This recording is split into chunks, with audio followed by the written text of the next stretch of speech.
Hey, folks, welcome to a special live stream where we're going to be doing the Spider Man tier ranking. It's going to be live action versions and also theatrical versions. I kind of mixed it all up. So we've got Into the Spider Verse and Across the Spider Verse. So we're going to go through all that. Got a pretty good panel lined up. We're waiting for a few more guys to show up. So before we get into it, I want to let everybody know what is going on. So this Friday, tomorrow, we are back with Fantastic Four. 2 issues, plus we'll look at some other stuff. There's a what if the Fantastic Four didn't get their powers. That's kind of interesting. 250, you were continuing the fight with Gladiator. Gladiator last week basically showed up and just kicked the shit out of everybody. So he thought he was fighting Skrulls, but he was fighting the good guys. So we're going to see the aftermath of that. And then Monday, oh my God, yes, Monday, finally, Secret Wars. This is going to be a special 2-part stream. So Monday will be part 1 covering Secret Wars. It'll do the first 6 issues of Secret Wars. And then Friday will be part 2, finishing off Secret Wars.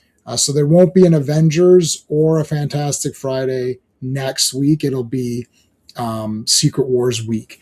The reason I'm doing Secret Wars is that all of the issues that we've been reading are slowly tying in. They're slowly tying into Secret Wars. So instead of saying, see Secret Wars, we thought we'll just do Secret Wars, and that'll make it a lot easier for us down the road. Tuesday night TerrorVision, we're going to be talking about John Carpenter's The Fog. One of my favorites. I hesitate to say the word underrated because everyone loves this movie, but maybe underappreciated or underrepresented maybe is a better word for it. It's hard. It's not underrated. Everyone loves this movie. It's just that nobody's really talking about it. Maybe because there wasn't, like so many, there wasn't sequels. There was like a remake or something, which like I think everyone panned that one. But we're going to be talking about it on Peach Channel, Wrestling with Horror, so make sure you're there for Wrestling with Horror. Wednesday, you guys have been waiting for the return of G.I. Joe, A Real American Hero, issues 53 to 56. These are banger issues, guys. Make sure you're there for that. Looking forward to talking about these. We've been away for a while, so make sure you're there for G.I. Joe. Okay, I want to say a big thank you to the Super Friends. I want to thank all the Super Friends. These are the channel members. We thank them at the beginning of every live stream. And I also want to mention our good friend Clobberin Times, who passed away. We used to stream together, and he has a great channel. His channel is still up right now. You can watch all the archived footage. And we miss him, and so we always shout him out at the beginning of every live stream. Some people put a CT in the chat to honor his memory, so you can do that if you want to, if you knew him. Right now on the Super Friends Drive, there is Doom 2099, the complete omnibus, which also includes Fantastic Four, every issue of The Walking Dead in the black and white version, and a couple of other things, which I've actually forgotten what else is on there. But if you want to become a Super Friend, it's a channel membership. You can hit the join button. It's super cheap. It's the cheapest you can make it on YouTube. So there you go. All right. Let's bring in some of my panel here so we can start her up. I'm going to bring in Steve from Comics Asylum. You ever play roulette? Always bet on black. Hey. Steve. All right, let me get the comments. We can see the comments on screen. I always forget to do this. All right. There you go. Oh, you're a little soft. It's this mic. I'm going to have to get a new mic. Better? Yeah, it's better, yes. Okay, let's bring in, I'll bring in John. Yo. Hey, John. What's up, John? Oh, love the hoodie. Yeah. I figured I'd go Venom. I had Spider-Man t-shirt last time, so I was like, I'll do Venom this time, even though, he's kind of Yeah, he's Venom is, I mean, he's part of the Spider-Man universe, despite what Sony wants you to think. No. And we're not going to be ranking those movies. This is going to be Spider-Man movies. All right, let's bring in Steven. Hey, Steve. Heidi ho. Steven. Hey, Steve. All right, we got a couple more guys that might join us. So and they did tell me that they were going to be late. So we'll say hi to everybody in the chat and give them a minute to come back. So RR was here first. Puts a CT to honor Klobby. Thank you. Really thinking hard about this. I'm going to say Raimi trilogy wins. Now, you don't like Spider-Man 2, so that's a big mistake. But we'll address that. That's a hot take. That's a hot take. That cannot get hotter if you went Nova with Johnny Storm on that. But we are going to talk about that. I did put a poll up.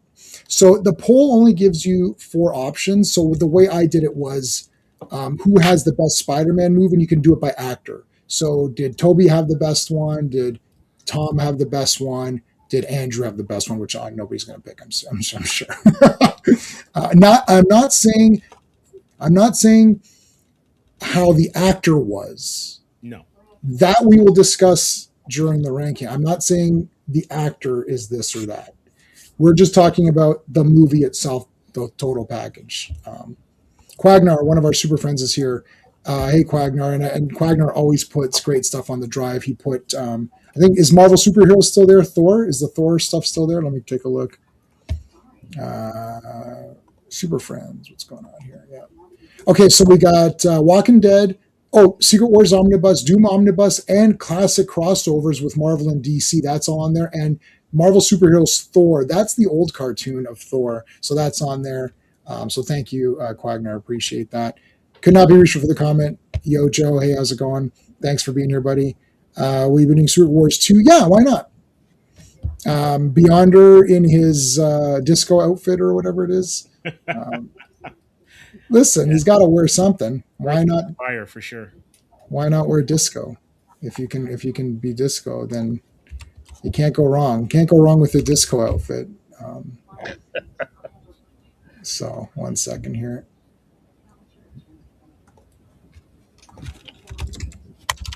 One second. All right. So here's your list. Okay. Hey, Joe. Hey, Just Joe. Okay. So let me see here. Spider-Man. So Spider-Man 2 is 1. Okay. So Spider-Man 2, Spider-Man 1, and you're done. Okay. You are done. That was easy. Or is it you put Namor? I have Namor, but I'm going to check your version of Namor. Maybe yours will be a better copy.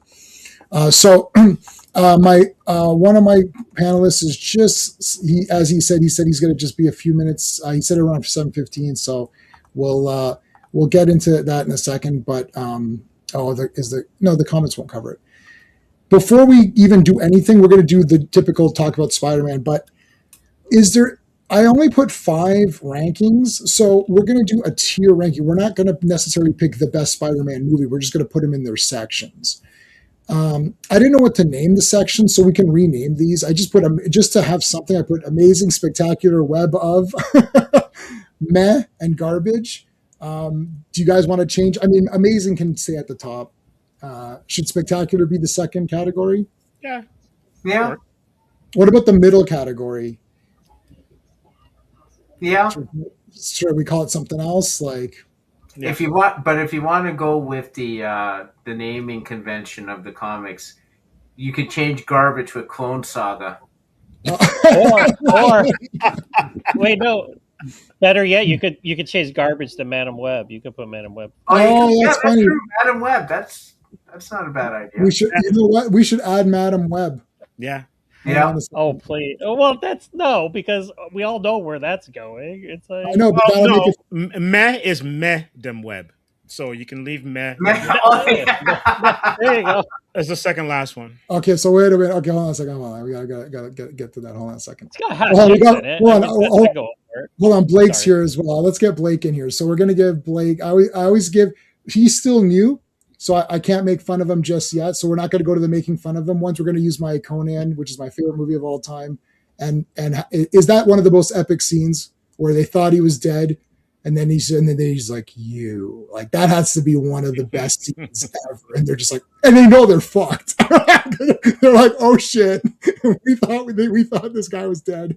It's like, but he's not dead. All right, so we're gonna give him the Conan intro, and then once you're on enough times, you're gonna get the Macho Man intro, which is the really good one. All right, Where's my Conan? Here we go.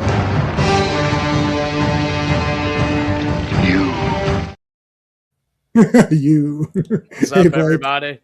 What's up, How we Blake? doing? So you haven't missed anything. We're trying to figure out what our tier, what we're going to call the tiers.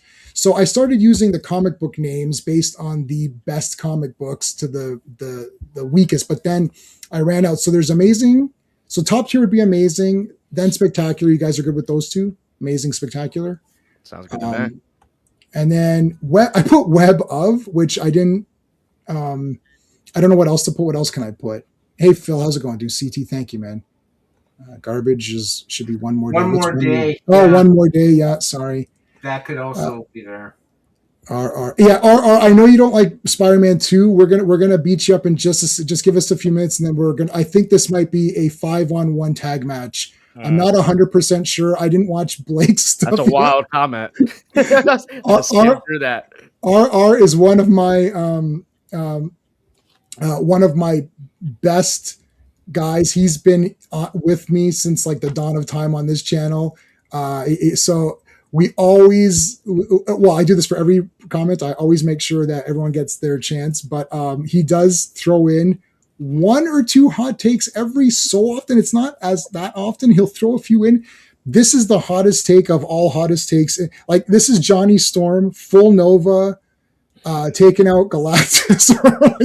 this is like, see, we're gonna read all of that in just a second. Okay. And Joe, what do you think? Put Amazing Spider-Man. No, okay, hold on a second.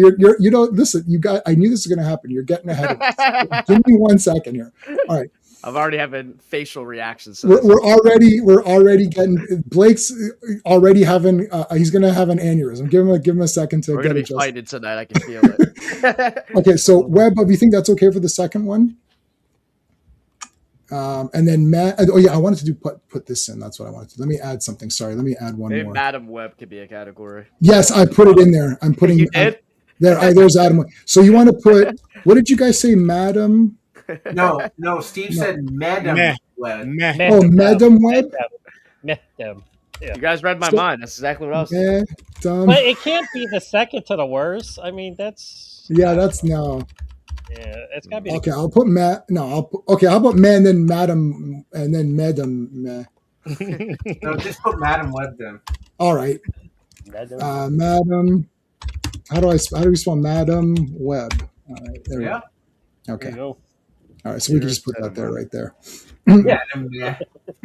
All right. So before we do that, with everybody here, just really quickly, just your Spider-Man feel. So I'll go first.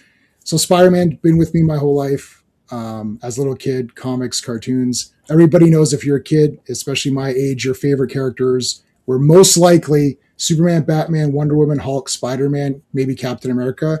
The reason the live action Spider-Man show, the live action Red Brown, the Hulk show, right? Then you've got cartoons, not Cap cartoons, but the Hulk cartoon. Dun, dun, dun, dun, dun, dun, dun. I can see you guys shaking your head. You have that cartoon.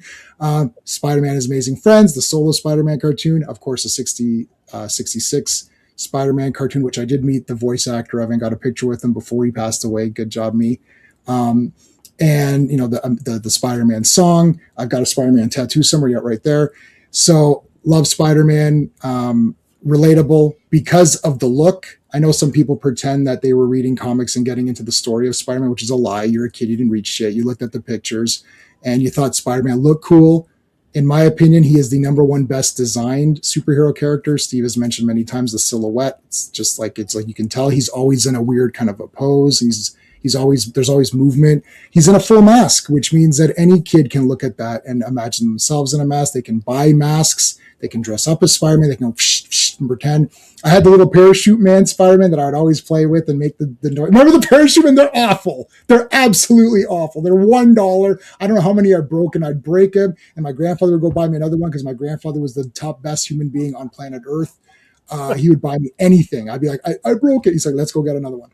So love Spider-Man. Of course, Superman's my favorite superhero, but Spider-Man is definitely top. So I've watched and own everything there is to own and watch for Spider-Man. There's a couple of cartoons I don't own because they didn't bring them out yet, but I've got bootlegs of what I don't own. So I love Spider-Man. I've not read every comic. So far, we've been going through. We did Legion of Superheroes, 300 issues of Legion of Superheroes. The first 300 appearances. I mean, we're doing Avengers. We're 250 Avengers issues, starting from 1, Fantastic Four. What other ones have we done, Steve? I don't know. I like G.I. Joe. We're on issue 50 something of G.I. Joe. Yeah. I've done Frank Miller's Daredevil run live. These are just the ones I've done live. Never mind my personal reading. Spider-Man I always go back to. Oh, this came in today. I'm going to make myself big because I don't have to see all the jealous faces. So I'm just going to make myself big. I'm going to see all the jealousies. I'm going to look for Steve's jealousy, but you might own this one. If you do that, I think you might own this one. He's giving you the finger right now. He just probably not. No, this came in today. Oh, yeah. So Yeah. You got it, right, Steve? Yeah, bought off the rack. Yeah. Oh, off the rack. That's it. I got to go. I've been shamed on my own. Spinner rack. Yeah, I've been shamed on my own stream or whatever. Drop my 60 cents for that. Right. That is 60 cents. That's not what I paid. Yeah. That is the first Hobgoblin appearance. So thank you. It's very, very happy. But anyway, so love Spider-Man. So I'll go to Steven at the bottom. So Steven, I know you're a Spider-Man guy. What issue are you on now? Starting from, you started over again, and what number are you on? I'm on Amazing Spider-Man number 407. And are you doing the spectaculars and web ofs when they cross? I'm doing, like, the Clone Saga, I'm doing it all, man. I literally went on and I'm doing it all. Every single frigging anything to do with Clone Saga, I'm doing. I'm on. So you did. Right, so you did Amazing Fantasy 15, jump to Amazing Spider-Man 1, and you're on 400 something. 407, right, and I literally, like, as I've been going on, Clone Saga, Spectacular, Web of, whatever the hell, like. Oh, so you are doing that's what I'm saying. So you're doing those two? Oh, nice. I am doing everything. No one can sit there and say, "Oh, you skipped over the Clone Saga." No, I went through the entire thing. I have the psychiatrist bills to prove it. Listen, you know what? Is there going to be Clone Wars or Clone Saga hate on here? I'm gonna have to, like. There better be. You guys are such. I'm telling you, man. Okay, listen. Like Peter Parker going away and Ben Reilly just being the Scarlet Spider, and that's the only thing we have is sort of soul sucking. I won't. Okay, I'm gonna go get my Ben Reilly hat to troll everybody on here. Now I don't want to hear any, like, listen, if I hear any positive reaction to those those Into the Spider-Verse movies, I'm gonna get angry because this is where because it's like everyone hates the clones. But then everyone likes those movies, which is literally only existing because of the clones. So if you don't like the clones, I can bring my daughter, who's right here. She'd tell you she loves those movies. Yeah, but she's a little kid who just watched the movie. She wasn't around in 19. I love those movies. But okay, in 1990, were you walking around saying the Clone Saga is trash, and then in 2000, were you saying the Clone Saga is trash, and then in 2010 and 2020 and then 2025, and then like the movies? That's the problem. Okay, Steven. What are you love Spider-Man? Is he your favorite character?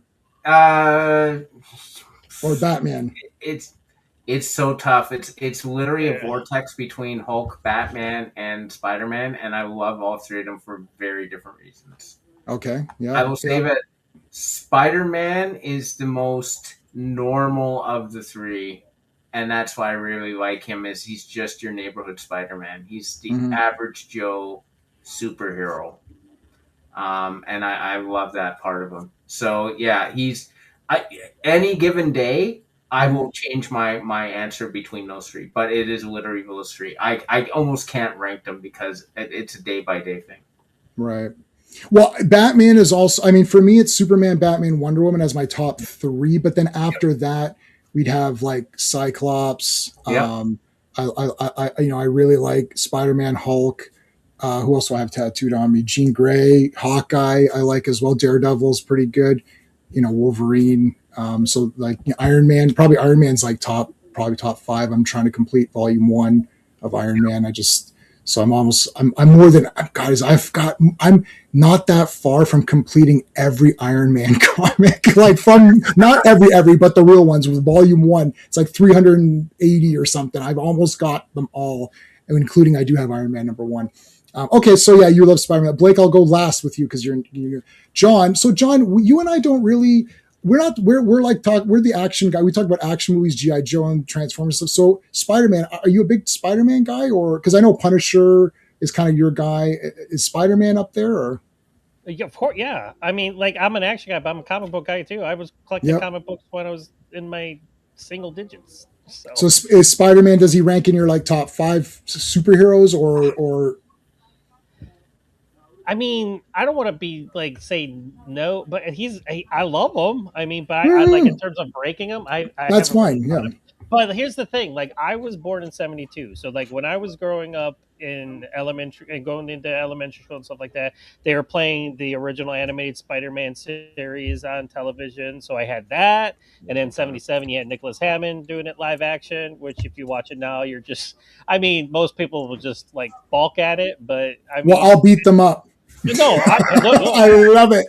Listen, love it. I was just like, and then I was like the guy watching the Electric Company because Spider-Man was on there, and I'm like, I was waiting for him to pop up, and even though he didn't really do anything, he didn't do anything. We're not doing Electric Company. Someone asked me already. We're not doing Electric Companies because that's not a thing. He's only in it for a second. It's like thought bubbles or whatever, right? So no, we're not doing that. Yeah. I mean, I can say top 10. I mean, okay, yeah, that's fair. So you like Spider-Man? You okay? I love Spider-Man. I love Spider-Man. You love Spider. Okay, you love Spider-Man. Yes. Yep. All right. Okay. Steve, I know Spider-Man's your number one boy, so you're gonna have the hottest takes. I feel of all because you're gonna go right for the deep. You're gonna go for the deep. I can already tell because we talked. I can already see you're already angry at something, and nothing's happened. Okay, no, I'm chill. All right, I'm gonna be Joe Chill for this. All right, Joe Chill, the murderer. Yeah, no, I'm gonna be. Look, depending on when you come into the game, you're gonna like Spidey for different reasons. Right. If the Clone Saga is your introduction to Spidey, it's gonna be different than if you came into it in the '70s. So for me, I have loved Spidey from the start. The 66 cartoon, whatever it was, 67 cartoon. Yeah. Like that 67. Yeah. 67. I think I said 66. Even when it would go dun dun dun dun in color. Oh yeah, that was awesome. That would get you hyped, right? Yeah. And because of the time period that came out in, it actually kind of stoked my love of jazz music. Because the incidental music in those, especially the season 2 with the Ralph Bakshi directed ones, used a lot of almost like open source British jazz to this day. Yeah, and all of Rocket Robin Hood's. Oh yeah, absolutely. It was basically Rocket Robin Hood's backgrounds or whatever. Which I mean, for Spider-Man, it's so weird. It's almost like it's like a different universe or something. It's yeah. That's the first Spider-Verse. You're watching. It's like, where's Spider-Man even webbing? Yeah, no villains. it's like he's on Alien Worlds or something. You're like, what is happening? Yeah, and there's no villains in the second season and all that. There's no villains. It's like yeah. Season 1's all the comic book stories. Yeah, but like in terms of like my love of the character, I loved him from time. Even when I was a kid, I would like draw like comics of Spidey, like my versions. And I would read the Saturday morning the newspapers, and then the weekly strips with John Romita. And like when he fought Doctor Doom at the UN was great in the comic strip. And then the comics, the majority of my collection is Amazing Spider-Man and Spectacular Spider-Man and Web. And my earliest issue, I think, is 17, Amazing Spider-Man 17. Wow. I've got the one where Scorpion's under the water because I always like Scorpion. Oh, that's a good one. That's like probably, but I didn't get that in my youth. I started with the first comic when I was younger. I may have Five Finger discounted a few times, and one of them was one of them was Spider. No, I think it's done. One of them was Spider-Man 318, which was Todd McFarlane. Okay, with Scorpion and Black Lash and all that. I did tell you guys that. Well, Steven knew this. I told you I had the licensing rights to the Spider-Man newspaper strip. Yeah, as soon as that piece of trash Disney came in and got Marvel, they're like, "Oh yeah, you don't have the licensing rights anymore." I was like, "But I made business cards and everything." I was just like, "Not too bad." I had them for like 2 years or something. And I've read it every every day for 2 years, man. Well, thank you, Steven. I'm glad somebody, I got the licensing rights and no one cared about it. So I was walking around saying, I've got the licensing rights to the Spider-Man newspaper strip from Stan Lee. And they're like, oh, yeah, that's cool. And now Spider-Man's super hot. I'm like, damn it. But of course they took it away from me. It was only $30 a month. It was literally $30 a month to have the rights. And that's Canadian dollars, which is like $22 American to have the rights to the Spider-Man strip. That's crazy. That's pretty good. Yeah. So anyways, that you did you read them? Did we know each other? Oh, that's yeah, I was posting them. Oh, who'd we lose? We lost Steve. Okay, well, we're done with him anyways. Blake, He's kicked off. he's kicked off anyways. Okay. Steve has entered. Yeah, go ahead, Blake. What's your So for the people in the chat, I am not the comics guy. I am the TV and movies guy. So that's why you're here. It's going to be a lot different probably from everyone else. Half the comics they were mentioning, I either have a vague idea of or I've heard of them, but I haven't actually read them, or I have zero clue what they're talking about. So I'm sure that'll happen plenty throughout these debates. So my introduction, the oldest I can remember, is Tobey Maguire's Spider-Man movie. I'm sure I watched some animated series or cartoons, but not like religiously to where I remember them. Batman's always been my favorite superhero. That's the one I have the most nostalgia for. Respectable. In terms of Spider-Man, he's grown on me more and more the older I get because of just how relatable he is. Like Steven said, the friendly neighborhood Spider-Man, he is the average Joe, like you said, who's gone through a lot of the same struggles or things that almost anyone can relate to. So he's probably easily my number 2 favorite. And being a guy that's more about the movies and TV, it's tough to not put him above Batman, but I do love Batman in the animated shows. The stuff that I do see from the comics and stuff like that, and just the aura of Batman. I'm still trying to be loyal to him, but there isn't that many Batman portrayals that I really love, and I feel like... Did he freeze? Oh, you froze. He froze. Give him a second to That's realign. Gotham City froze. Gotham City froze him. Batman's reach is long. Batman has a long reach. He's very moody. I think it's actually a good point because I think Spider-Man has usurped Batman with the latest success of this new movie. Yeah. I think Batman's days might be done as the number 1 box office draw for superheroes. Oh, without a doubt. Oh my god. Yeah, I think it's over. It's insane what this what this is making. I just every day I wake up and I'm like floored. But not that I'm like, but it's there you go. He's back. Am I back? There he is. Did my Wi-Fi cut out? I wasn't sure what was happening. No, you're good. So when did you last hear? I don't even know. No, we heard. So basically, we want to be loyal to Batman, but there hasn't been as many Batman portrayals as that I like as absolutely Superman. love in comparison of where the Spider-Man, even if all the Spider-Man movies aren't great, I think Tobey, Andrew, and Tom have all been really solid Spider-Man. I agree with that. So it makes it tough, but I'm still loyal to Batman as of right now. Yeah, and I think so. We were just saying that. I think with the crazy success of this particular movie, I think Batman has been usurped in the box office because when Batman 89, so you would have been too young perhaps for Batman 89. When Batman 89 came out, it was Bat friggin' mania. My mom saw Batman Returns, Batman Forever in the theater. Like she saw these movies in the theater. She did see the Tobey Maguire movies in the theater.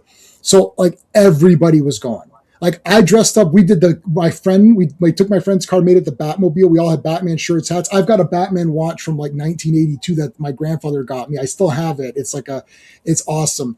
So it's like Batmania was big, and Batman, that's the draw. Superman is my number 1 favorite hero, and he's the best. And Christopher Reeve is my personal hero. Hey, they sent me dog tags. I didn't even order them. They just said thank you because I have the recurring donation. I've been like recurring donating for 10 years or something every month or whatever. Because so it's like they sent me, and I've got so many dog tags. I don't know what to do with these anymore. But they sent me more. I was like, well, I thought they got rid of them, so that's cool. But anyways, well, you want to know what my first Batman was? It was George Clooney's Batman and Robin. Let me tell you something. I have the VHS and DVD to that. Yeah, and I've got a VHS. That was my first Batman. So you know what's great though? Did you like that? Because I loved liked it as a little kid. I didn't think that. fair enough. You know what I mean? Like I still love it now. I still have nostalgia for it, so I have a bias towards it. So I don't I don't hate it as much as most people do. No, I don't have a bias towards it. I love it. I've got don't hate I've it. got the limited edition 2 CD soundtrack, which is effing rare. I've got the theatrical poster, which I had in my room. I had it on VHS, and I knew it was bad when I saw it. I was like, "This is kind of crummy," but I kind of like it because Batman to me is the most versatile, more than Superman. Batman can be cheesy. I love Adam West, big time, super love it. I love Batman is the most versatile character in comics. Sorry, Superman, I love you. You're my favorite, but Batman wins there. Spider-Man is pretty versatile. You can throw him in with aliens. You can throw him in the street level. He kind of works in every capacity. He's a very good character that way. J-Man, you want to know why you're correct? Both of those heroes had their own team-up books in their same exact. Oh, dude! Oh, I'm so glad you mentioned that. That's why. Who are the team-up guys? Ben Grimm, Spider-Man. I was talking to my wife about this. She's like, "Well, how do you know the popularity?" I was like, "Ben Grimm team-up book. Can you imagine the Thing team-up book? Yeah. He was that popular." Our buddy Spider-Man, of course, Batman, Superman, and who's the fifth one? Was there a fifth team? I feel like there's a fifth team-up book. Didn't Human Torch do more? Human Torch had a few too. Yeah. Human Torch had a few. But that's about it. All right, let's get into it. DC Presents. I have Phil. I'm missing like maybe 8 issues, and I've got the entire run of that baby, the whole damn thing. And I've got a shit ton. But I've got the first Titans, and I've got the first Mongol. Whatever was in that series, I've got. So I've got the first He-Man comic, which was in DC Presents, and the first. I think it was Teen Titans. Is that their first appearance in DC Presents? Someone can fact check that. I've got that one. Those are expensive.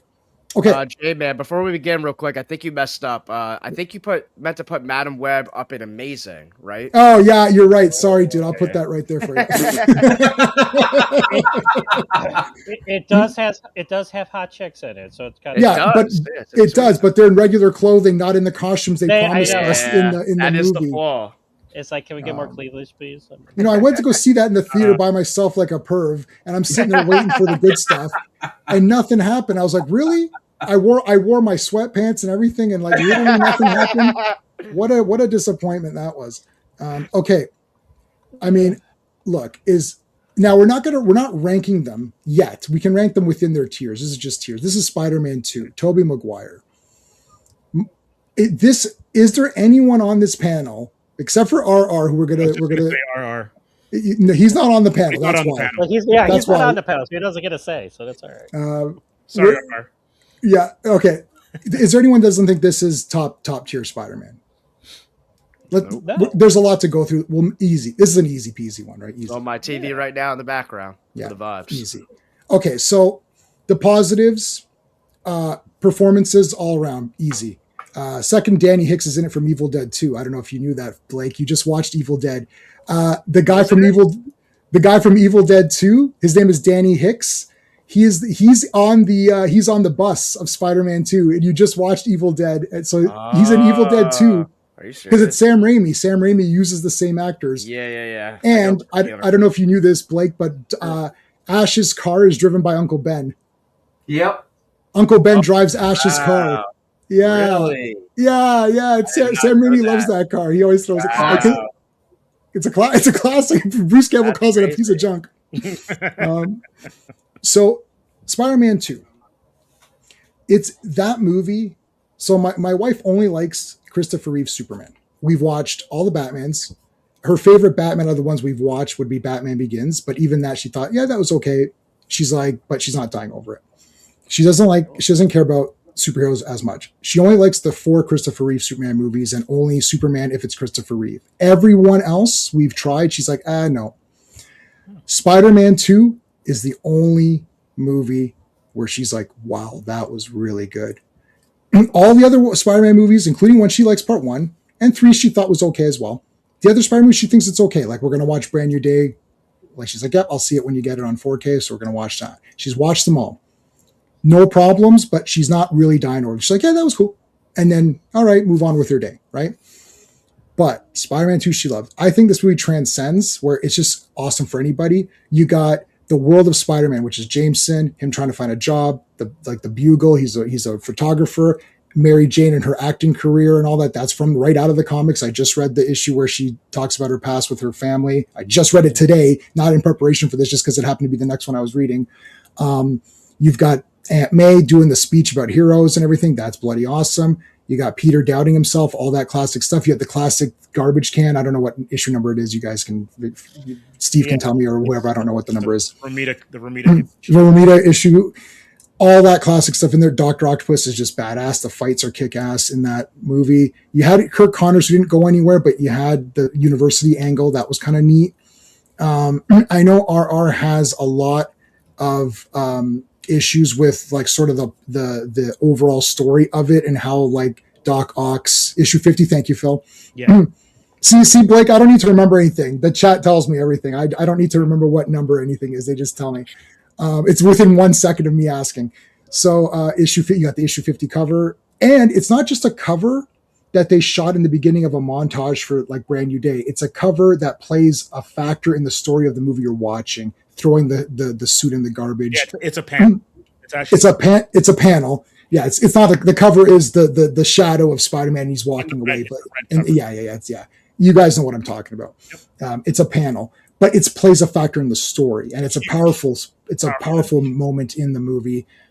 He comes back. The stuff with Mary Jane is on point for me, big time in this movie. I don't really have any faults. Does anyone want to add to that or add something different? The best speech about any superhero is in that movie, and with Aunt May. Yeah. I don't get emotional I don't get emotional at sad things, but I'm dead inside. I only get emotional for heroic things. So when she did that big speech, like, oh, everybody needs a hero, I was like, this is good.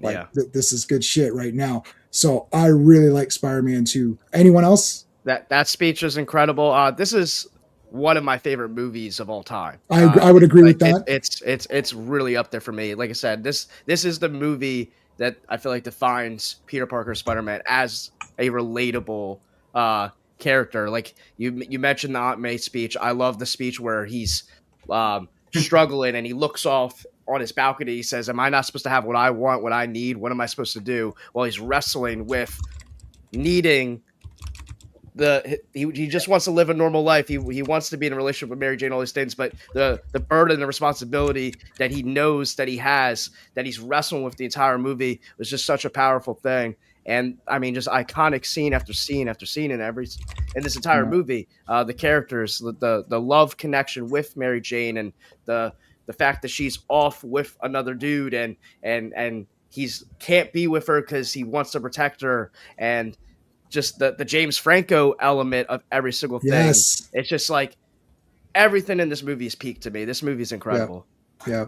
So go ahead, Steven. Like, I respect the hell out of you, man. I like you, and I'm sure you have great points, but I'm going to tell you right now, from my corner, it doesn't matter. I'm sure you have great logical points, but my love for this film transcends logic and reason. It is. Oh, go ahead, Steve. Finish your thing. Yeah. It is just like it was the perfect movie for that time, and it came at the right time, and it hit all the right notes, man. It didn't matter what the story was, and I will, spoiler for the rest of the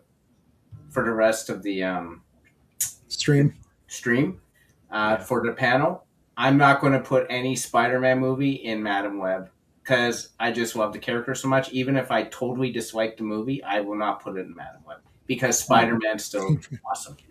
Yeah, so I'll go on record. I don't really hate any Spider-Man thing. I actually don't really hate any Batman thing, but I strongly dislike the Batman because it's just so boring and it's just too long, and he loses in the end. It's just like so stupid. At least if you're going to lose in your own movie, at least lose in 2 hours and not in 3 hours. And everyone knows a rat with that it's a bat or whatever, a rat with wings, or like that was like the dumbest. Like the Penguin solved the mystery, like the Penguin solved the riddle. Like, wait a minute, so should we just watch the Penguin thing? So okay.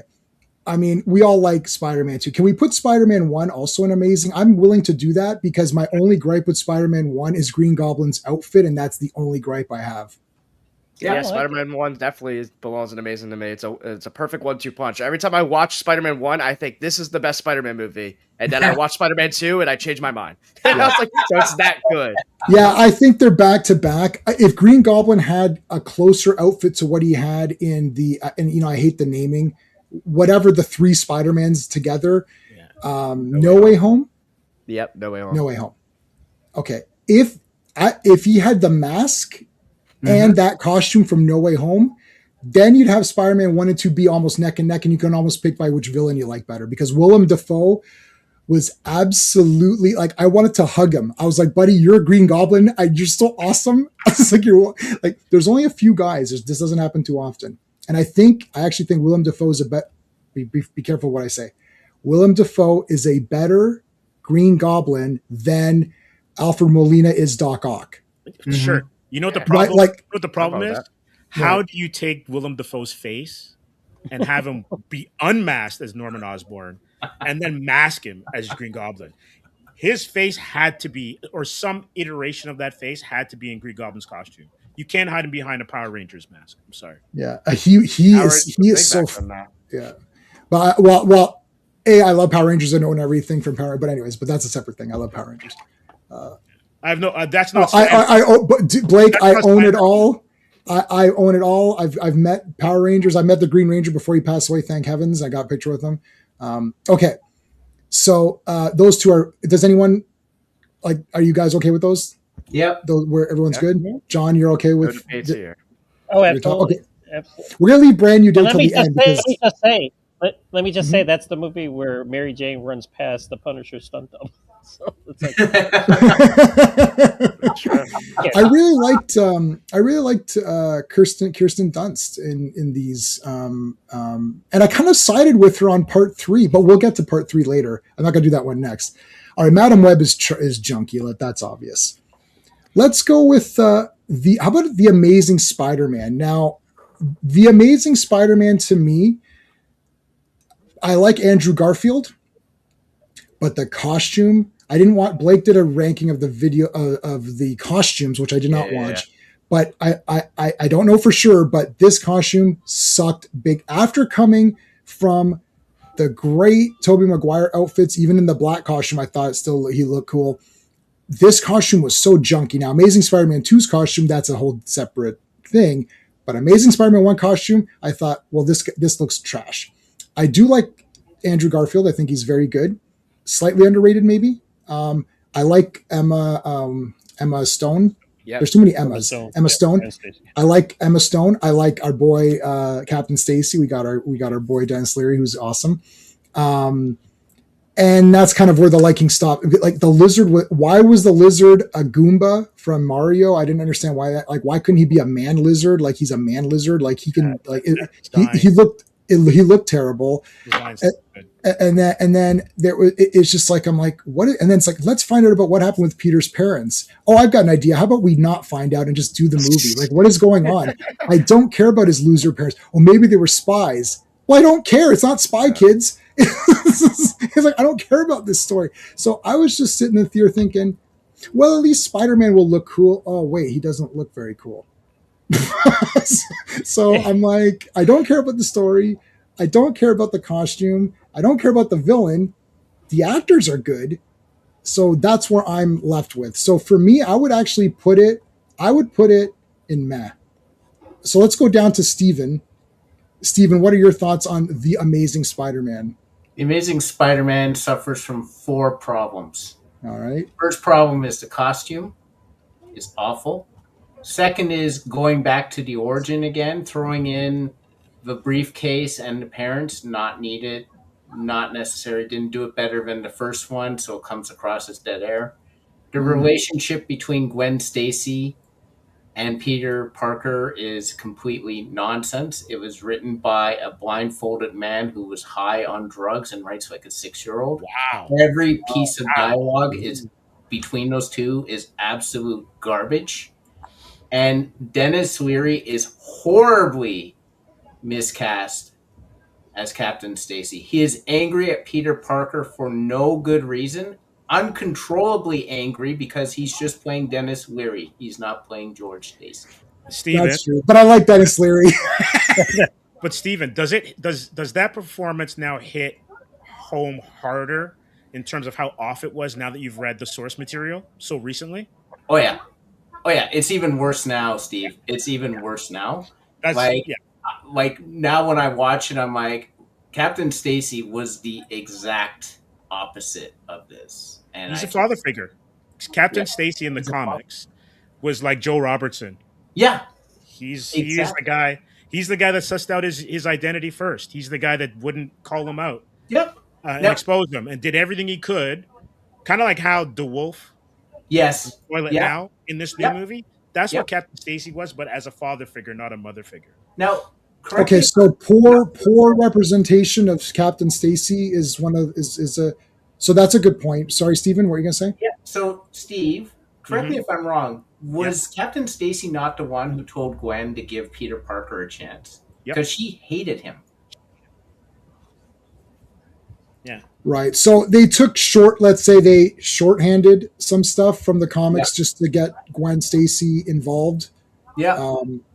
Okay, so that's fair. Blake, since you're more of a movie guy and you watch I'm assuming you're watching them in order as they're coming out, right? What did you think after? Well, don't say about Spider-Man 3, but after the Tobey trilogy, what were your thoughts on Amazing Spider-Man?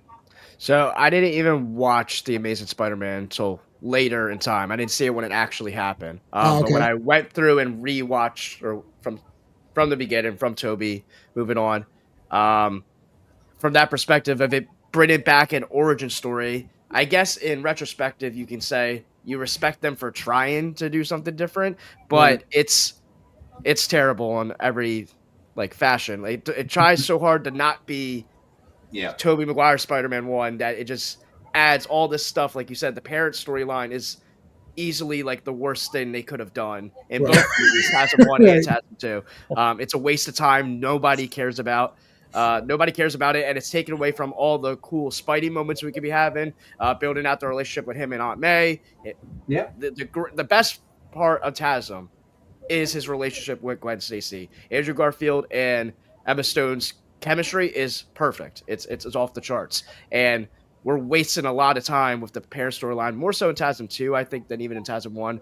But this movie takes so long to get going. But by the time he finally gets the Spider-Man mask and he's become Spider-Man, the damage is already done. The movie is boring. It's a slug to get through. And then, like you said, when he finally does get the suit, doesn't really look or feel like Spider-Man. I mean, he has a good Spider-Man performance for the most part, but he gives off his first introduction, which a lot of people love, where he's beating up the criminal outside the thing. But even they try to make him dark and eerie, almost like a Batman, where he smacks his hand against the wall, and they're balancing this weird tonal thing of he still is funny and in some ways as Spider-Man's supposed to be, but again with this weird skater edge to him. Peter Parker's a skater boy in this one. I think he's a little too cool for school. Yeah. That's a good point. It's and again, everything you said, I don't like the Lizard at all. The Lizard's not compelling. He sucks. Worst movie.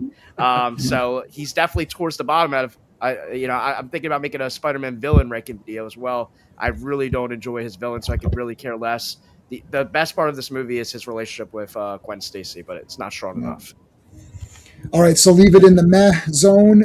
Steve, does anyone want to put, just to make it shorthand, is any Spider-Man movie actually going to go to Madam Web level or no? I don't think any of them are that bad. No. I don't think it's a terrible movie, but it's definitely meh. Meh. Okay, yeah. So meh is the lowest we're probably going to go. Yeah. Steve, meh. It's not one of my faves for sure. It's a meh. But okay, I love Garfield. Man. You're Garfield. Okay, and we'll reverse the order in a second. So, John, are you in the meh for this one, or do you want to move it up or down? I mean, I don't know. If you want to move it up. Okay, I'm listen, again, this is coming from a guy who's been reading Spider-Man comics a long time. I don't think it's that bad. But Blake, whoa, I was like, holy cow. When I was watching I was thinking about it. Listen, bad parts, yes. The Lizard sucks. Dennis Leary, I was just it was like he was shoehorned into there, and I was like, why did they pick him? But then you got Sally Field as Aunt May. I mean, she's good. Mm-hmm. I mean, but Andrew Garfield, I liked him as Peter Parker, but Blake hit it on the head. It's emo Peter Parker. Yeah. because this came out during that time where like everything was God and emo and like so we but- have to make. He's kind of a hipster. He's a loser, Yeah. but he's a hipster loser. Yeah, type It of makes thing. sense though because they're trying to not be Toby. Yeah. Right. Yeah. Right, It- but it's I kind get of- it. I get it. Kinda But like even Rob- Uncle Ben's Rob- speech, away, like right? instead of doing with great power comes great responsibility, you come up with this mumbo jumbo Yeah. just to work around it. It's like you got to work it hard so you can have responsibility. Like it's like, come on, like Yeah, what are like, you just talking stay about? alive. Yeah, that's a good point, Yeah. right? Like it's like That's they really tried so bad. hard to not be Toby, they just weren't anything. Yeah. Yeah. They Also, tried so hard to not be Toby, they became nothing, right? They lost me even more because the suit is the thing that I hated the most. When the construction workers lined up all of the scaffolding just so he could swing across the city, I'm like, get out of town, man. Yeah. Terrible. Oh, I kind of like that. That was cool. They all worked together to help the guy. Yeah. In New York? Oh, you know what? Well- It's gonna Fighting. happen. Don't be. He No, no, saved his no. boy on the bridge. I have faith in the New York. I like when the Nice, I but like- like, I don't know. It just doesn't. That was so hokey. It's All not right. funny. Okay. All right, let's try. Okay, let's get some of these. So for the Nicholas Hammond people, so Mhm. not Blake, pretty much.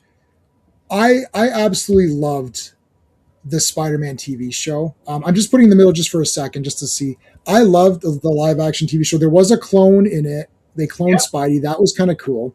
Yeah. They found out his identity through the cloning, which is cool. He did. I like the Deadly Dust, which is the one that you made fun of, Steve. So I'm not your friend anymore. Because I like I that love one. that. I give it slander for with affection though.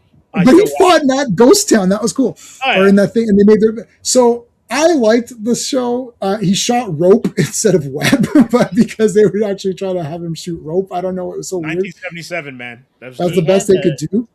The TV budget. soundtrack, man. It was like Oh, The sound, Okay, yeah. okay, Dun-dun-dun-dun-dun. Okay, hold on a second. Jameson was fire. Yeah. Yep.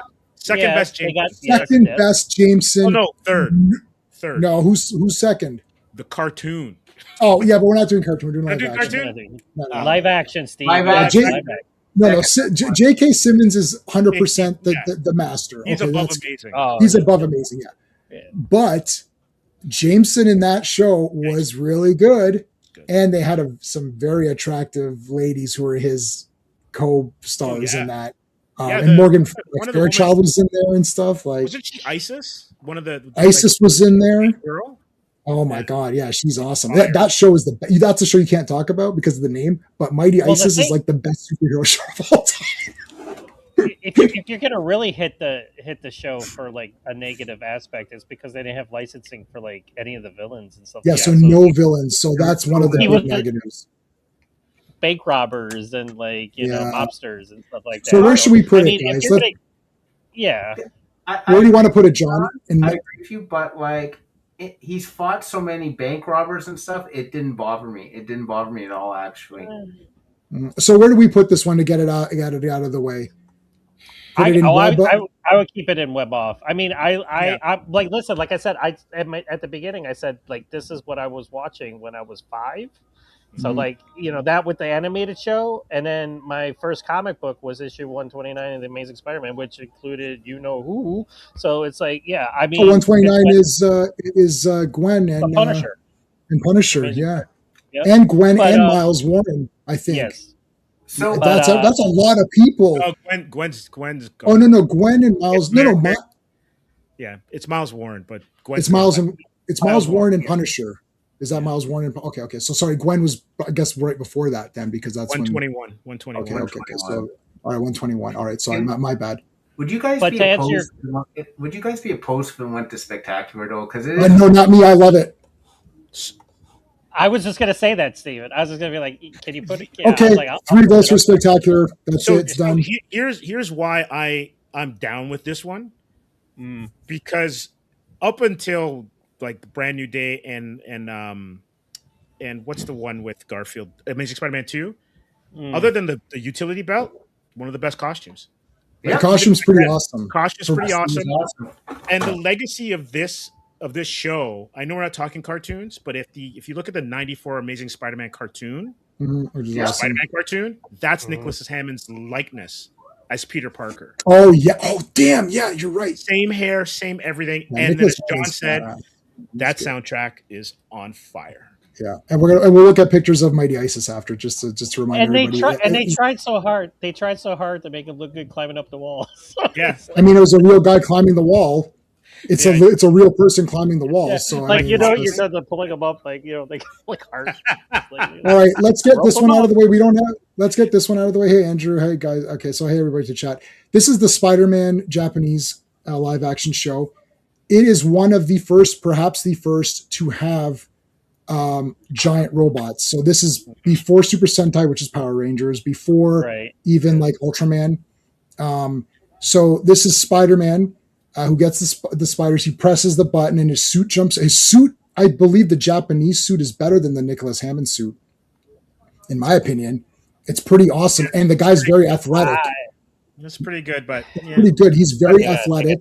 I got to take a look at it again. Okay, go take a look at it. Go, yeah. Yeah, So keep take a look. going, keep going. So It's and a it has. toss-up. It's a toss up. Okay. But he Yeah. had the giant robots coming into play is pretty crazy because you got to think of the legacy of that. Now you've got like Super Sentai, which is Super Sentai. How many seasons of Super Sentai? It's still going. Supaidaman. Yeah, Supaidaman. Super Sentai's got like 40 seasons. And from that, like 30 Power Ranger seasons came out of it. Ultraman, which became like a super phenomenon, and I have so many Ultraman Blu-rays, I don't even know what to do with them. They're overflowing. And I have more Ultraman than all of Godzilla and King Kong and Gamera combined. There's more Ultraman than all those guys. It's pretty important. It's important to Spider-Man. So I would probably put it in Spectacular. I mean, you guys can tell me what. Sean is the only other person here who probably was more involved with this one. I've got the one Hot Wheels that they did, because Spider-Man had vehicles, like he had giant robots. He's driving that sports car, man. He's got that that Indy car. He's cool. Man. He's zooming. Yeah. He's pretty cool. Okay, so we want to just leave it there. Spectacular Row. Thank you, Kidnapping Reach. Yeah. Okay. All right. Let's do. How about Homecoming? This is the first. I'm not putting it there. I'm just putting it there to put it on the board. I'm not keeping it there. Now, my Vulture is one of my favorite villains in Spider-Man. He's probably my favorite Spider-Man villain. I like Vulture. I like Mysterio. I like Scorpion. I like Hobgoblin, who hasn't appeared yet. I like Doc Ock.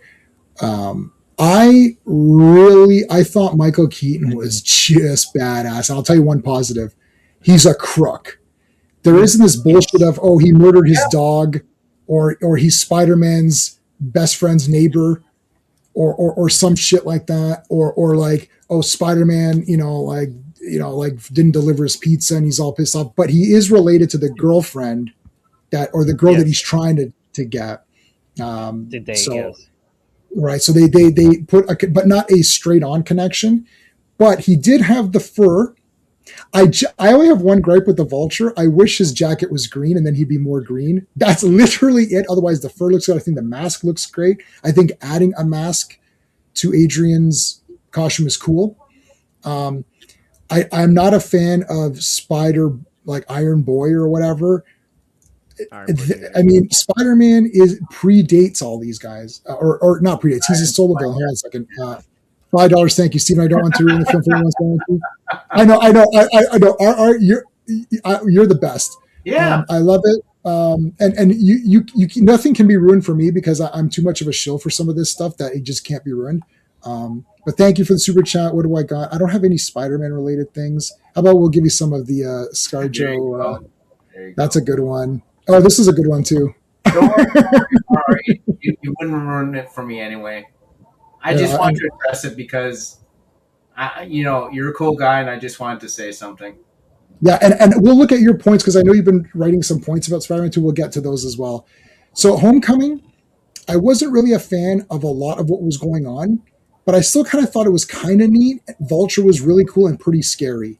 Like he seemed like a pretty mean guy, and Michael Keaton to me is just, I just love Michael Keaton as Beetlejuice. As I even like that newer Beetlejuice movie, which is okay. I mean, I like him in pretty much every role that I've seen him in, and I thought he was a very good Vulture. I thought Vulture looked cool. The pajama costume was phooey, and then he gets like Iron Man has to come in and do his Iron Man isms. It's like, no, you guys are both smart, and you're Why is Iron Man coming in here and usurping this movie? So I'm not sure where this is at. It's definitely not. I don't know if it's. I would probably put it in the middle for now. Let's go the reverse way. So, John, what are your thoughts on Homecoming? This is the first Tom Holland solo one. I would put it in spectacular. I like it. I mean, I So you dug wanna it. move I it up like one? Tom Holland. Like I said, I already told you guys, I love Tom Holland as Peter Parker Spider-Man. So I'll fight you all day and every night. So, but yeah. So like I said, Michael Keaton rocks it. Yes, you were mentioning how, of course, they take liberties with his outfit, but I still thought it looked badass. I like that. I liked his camaraderie with Tony Stark. I mean, I dug it. They had great chemistry together, and I think that works in the movie. And the action's great. And I like for his intro. I mean, we all know he premiered in Civil War first, but for his first official, I mean, it was a decent effort. So, I think Tom Holland has chemistry with everybody. He just seems like he's a very fun person in real life. Out of all of the actors, and that helps. I think it does help. Out of all of the actors, I feel like he would be the nicest guy to just hang out with and just have a drink or go to a ball game or something. I don't know. I don't do anything with people. But listen, if anybody cool. If anybody has the right to be like obnoxious and like that type of Hollywood guy, it's Tom Holland, because right now stars in 4 of the most movies that made the most money domestically, and he's married to Zendaya. So if anybody he's like the second most, basically. Her and Bernthal, those 3 were in the 2 big movies, and I saw them at the same time, like in the same week or whatever. I'm like, what? I've already seen all you fools. If anybody has the right to be an obnoxious son of a bitch, it's Tom Holland. But no, he just looks like the guy next door that you want to just go out to dinner with. So yeah, he is very cool. He has very youthful appearance, even though he's older. Steve, your thoughts on TH? For me, it's Web Off.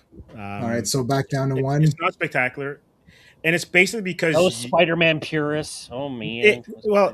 This is the reason why. I'm kidding. Go ahead. No, it's all good. Like every take is totally valid, right? Whether I agree or not, like, because that's what makes this fun. Yeah. The Blackie Drago version of Vulture, even though it's Adrian Toomes, it's hitting right. I like it. Right, I love that look.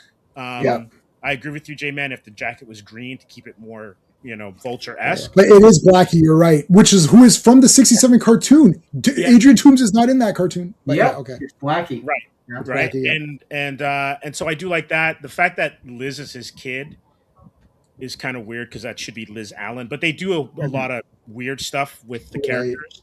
And because it hasn't, like, this is one thing you got to say about Brand New Day. We'll get to it. This is still part of the Avengers legacy of Spidey. Yes. So there's still too much of that influence. I really do not like the sidekick. Spider-Man is a sidekick to Iron Man. That's not and too reliant on someone else's tech. Again, not a big fan of that. But when you talk about the performances, the characters, the cast, it's great. I just felt like I was watching Spider-Man in Ferris Bueller's Day Off. Right. Okay.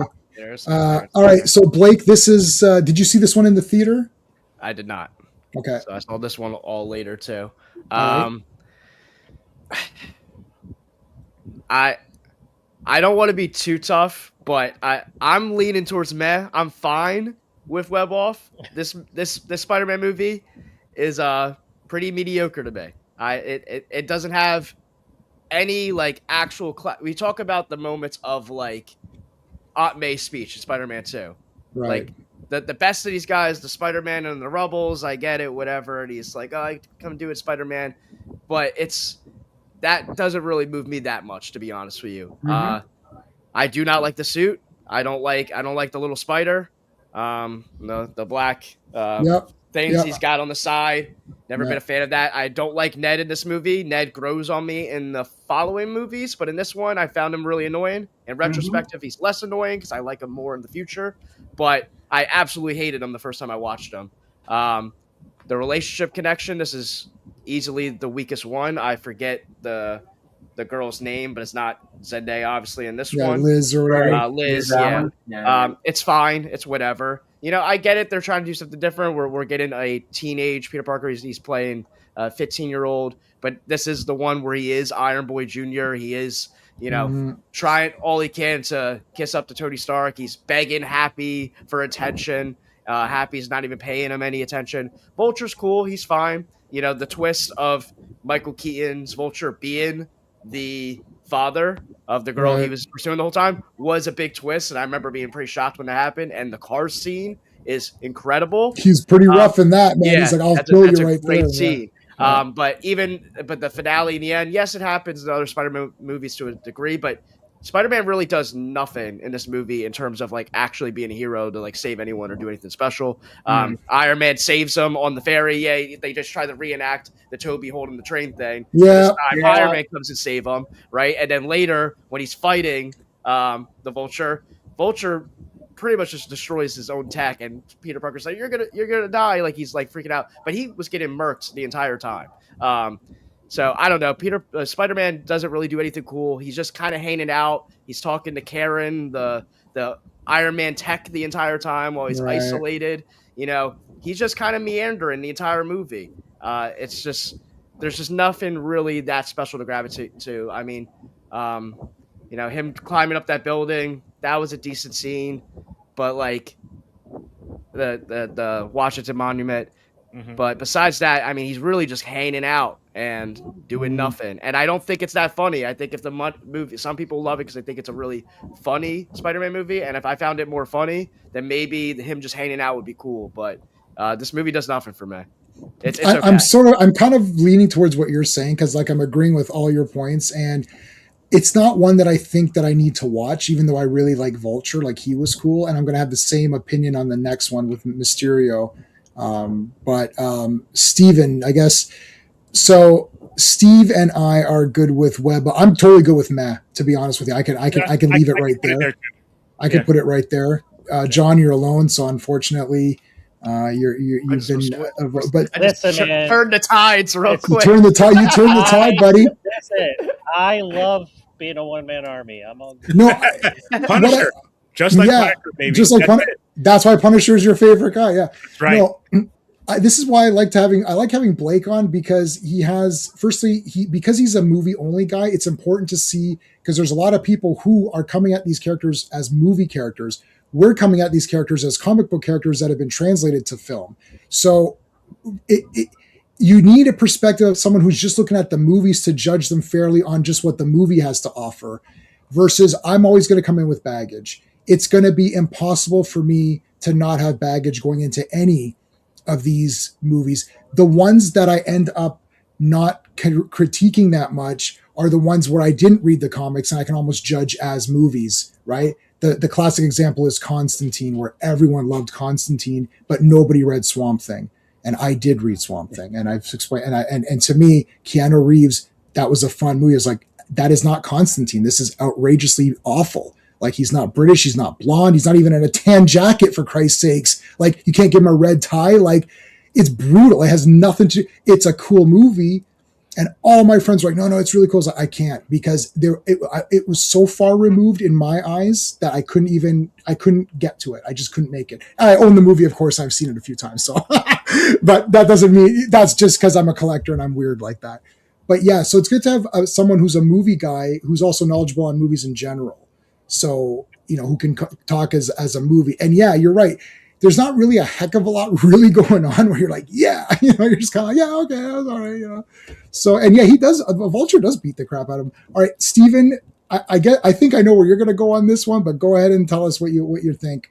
So I'm more on John's side than anyone else's side. On a twist! There's a twist! I completely respect everything that Blake said because he's right. I respect everything that Steve said because he's right. But here's the thing. J-Man, in the last stream, you're saying, there was this movie where he was saying, where they were all wearing Thor masks. And he's like, you're not Thor and all that. This was that was very funny. You're right, Steven. That was very funny. You don't look like Thor. This had the humor.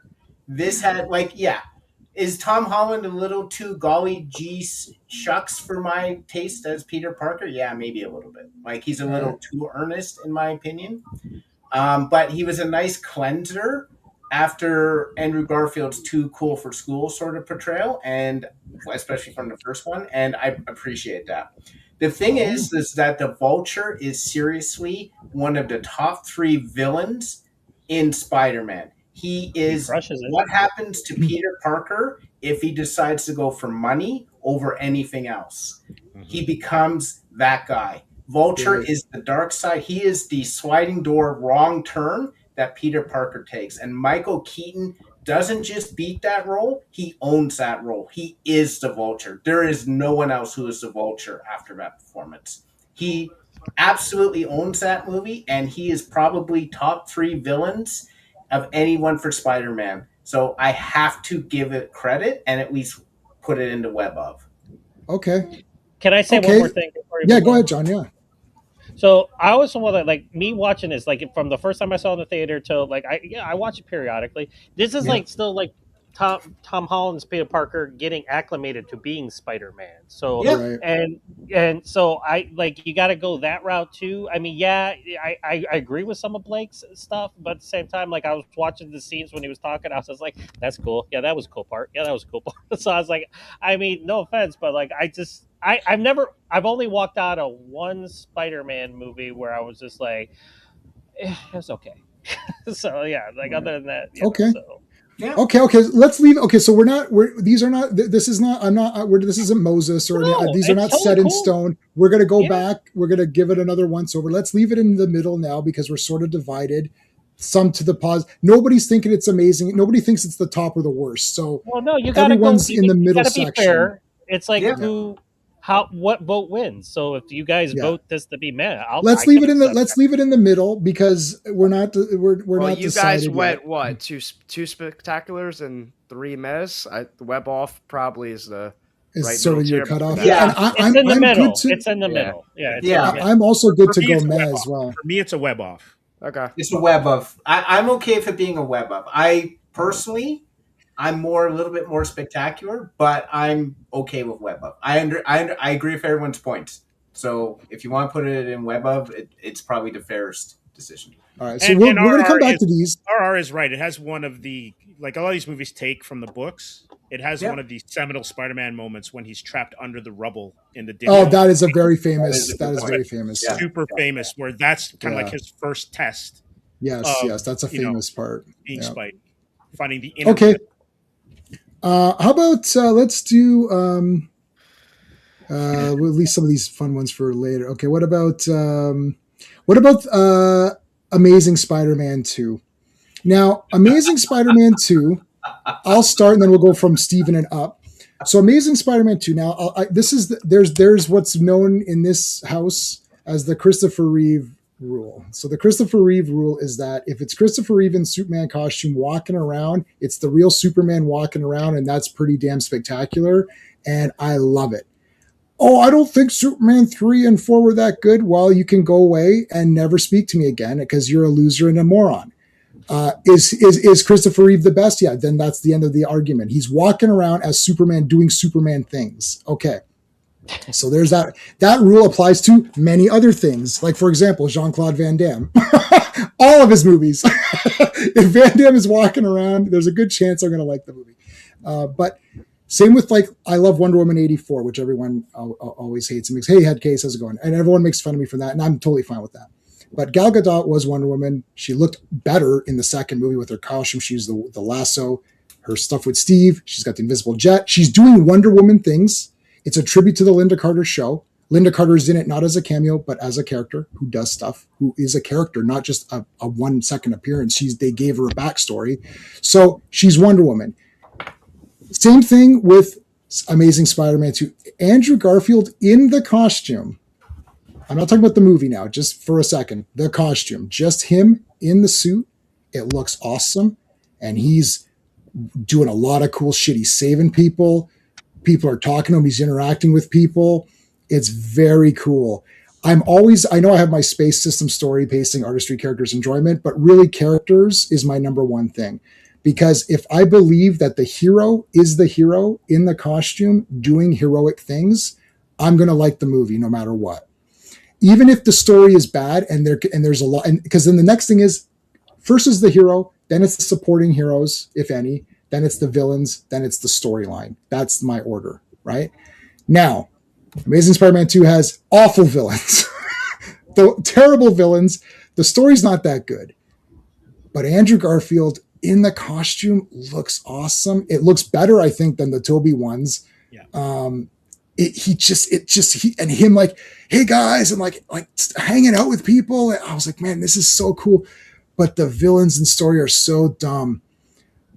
So where do I go? So this is out of all the ones we've got tonight, this is the only one where I literally don't know what to do, because there's the Christopher Reeve rule. See, I still like Superman 3 and 4 because I still like the stories are pretty cool. And I like Nuclear Man and I love Robert Vaughn, and I love Richard Pryor and stuff. So I still like those movies with their stories and all that. There's goofy things in them, but I can ignore it because I like all the other parts. Like Lex Luthor makes a guy. Like, how cool is that? He gets his hair and makes a nuclear guy. Like, that's pretty damn cool. That's Silver Age comics. I don't know what to tell you. That's Silver Age comics being handed to you in live action.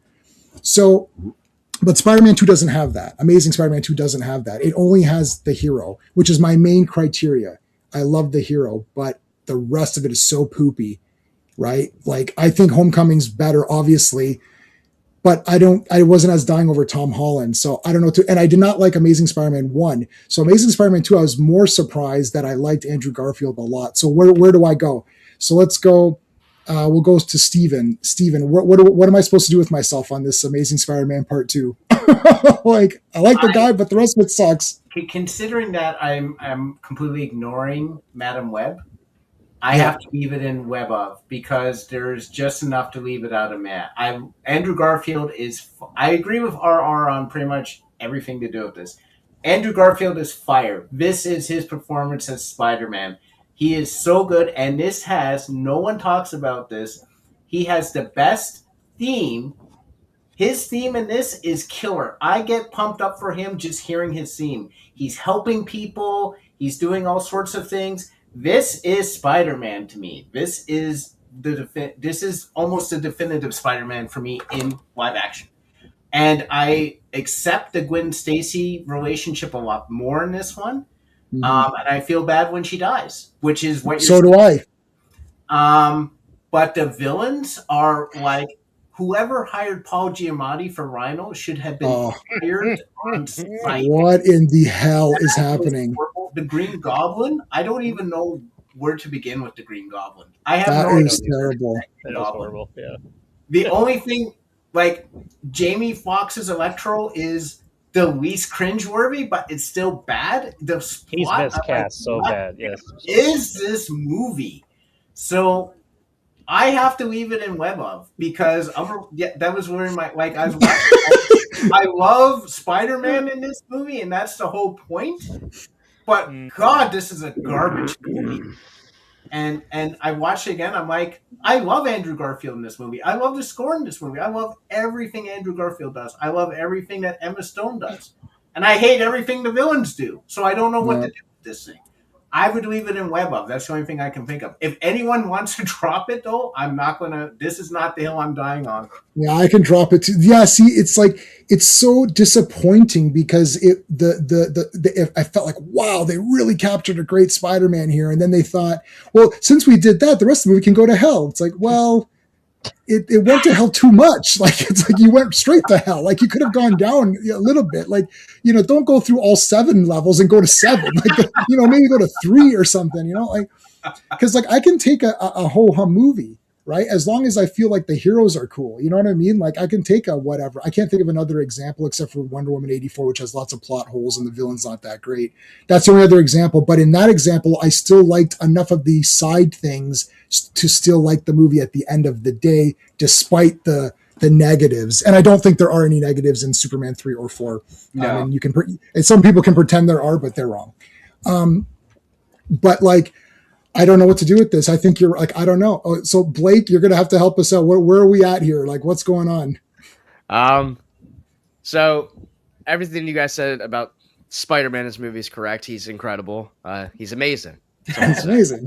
Um, But but yeah, so this movie has some of the highest highs in the Yeah. entire franchise. I think the Times Square scene Yeah. is so cool. I mean, yes. literally, I love watching that scene. I love thinking about this movie. Yeah. And I'm gonna take it to like horror for a second, J-Man, where there's some slasher movies that critically, some people don't like. Yeah. But us slasher fans love slasher so much that we're just like, but we still think about it so much. We're like, I love it Yes. anyway. That's Yeah. how I kind of feel about TASM 2. But I did rewatch all these movies in preparation for Brand New Day. And to me, the most glaring flaws isn't necessarily the villains. Not that they're great either. Harry Osborn, that should have been built up a little bit more, built up into a Right. third movie. Like, we should build up the relationship, let alone the way that he looks and all that stuff. But it was just incredibly rushed. Rhino, yeah, that's pretty goofy. I don't hate Electro. I like the score and the music that he has when he's fighting. Spider-Man, again, like Times Square scene that's part of it. But the biggest flaw of this movie is what I said in TASM 1, which is even more amplified, which is the parent storyline. The parent storyline takes Oh, away I forgot about that. so much in this movie. I mean, Yeah. so many people love to think the opening of TASM 2 is him swinging in the sky because it's so good and all this stuff. No, it actually starts off with the parents boarding a plane and we're doing this whole thing going on. Like, we have to get through all that just to get to Spider-Man swinging and doing the cool stuff. And then we have a whole other subplot where Andrew Garfield's looking up all this stuff to find out about his parents, and then he goes to this underground train, and Oh, we're I spending forgot all this about all time this. down there. Yeah. Like, that's Yeah. the part of the movie where I'm like, we are wasting so much time. Like, he is struggling over the fact that he can't be with Gwen Stacy right now, and he's seeing the curse of her father telling him like to stay away. And Right. we have so much like there with the relationship that we could be spending more time on, just like you do in the Toby movies or something like that. And instead, he's spending all this time in an underground train, like with stuff we don't care about, which is also taken away from, time we could be spending with Harry, so we could actually care about their friendship and blah blah blah. Right? We're taking away from the good stuff. Great Spidey moments, him saving people, his relationship with Gwen Stacy, and even though I don't like Harry Osborn in this movie, maybe there could have been a better chance to develop their relationship more if he wasn't spent all this time underneath a train railroad. But it's an amazing finale. You felt it when he was fighting for his life to make sure she didn't fall. I love the way it didn't feel cheap. It felt like he really did everything he could. And when she gives her last breath as she's falling, you're like, oh my gosh, she's done.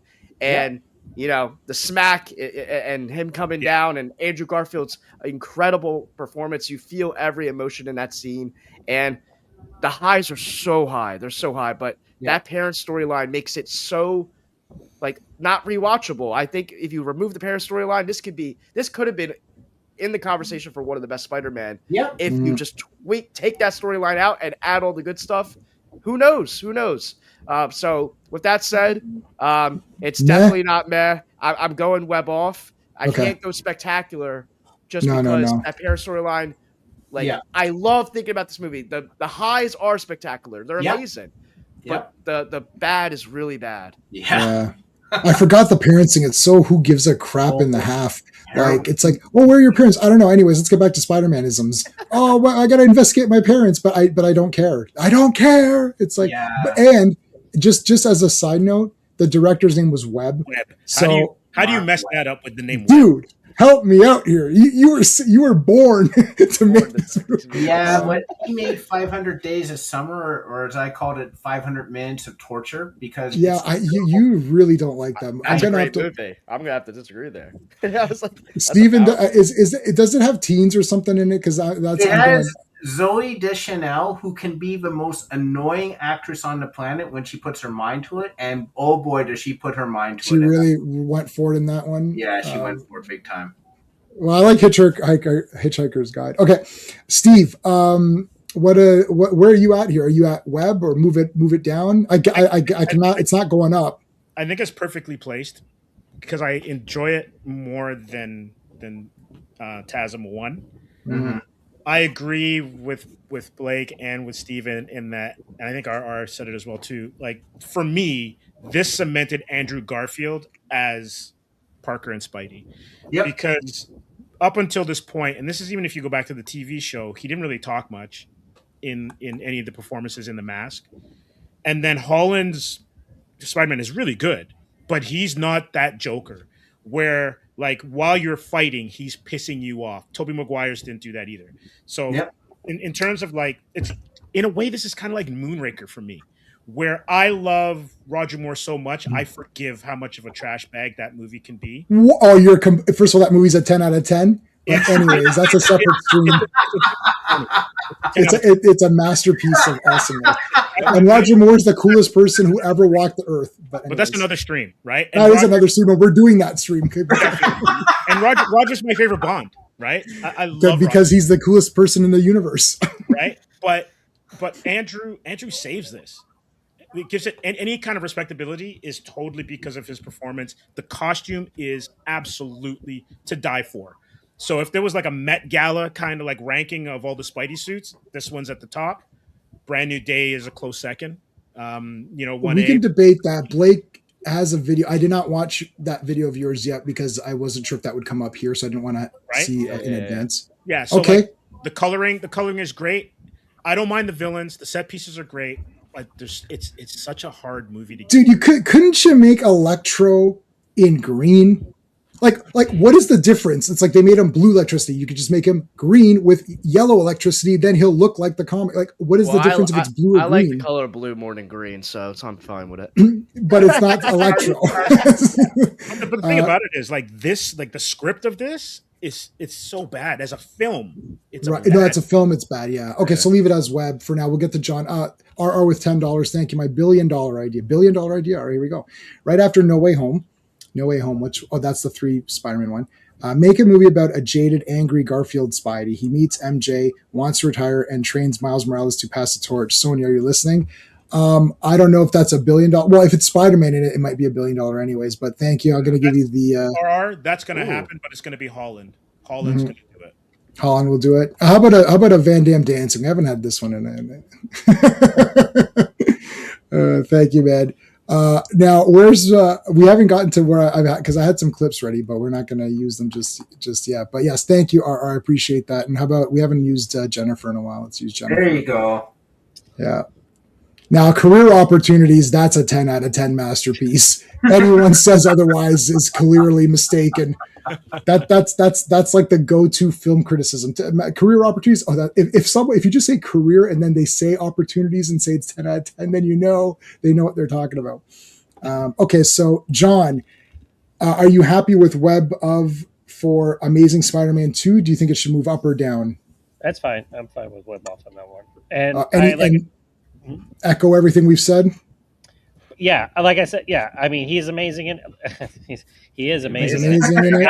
And again, like when we're talking about the movies, I'm watching on my iPad like scenes from the movie, and like the sequences. I remember seeing this. Like I was a fan of going to 3D at the time because they were doing really cool stuff with it at the time, and just watching it and like him swinging, and it's just the villains.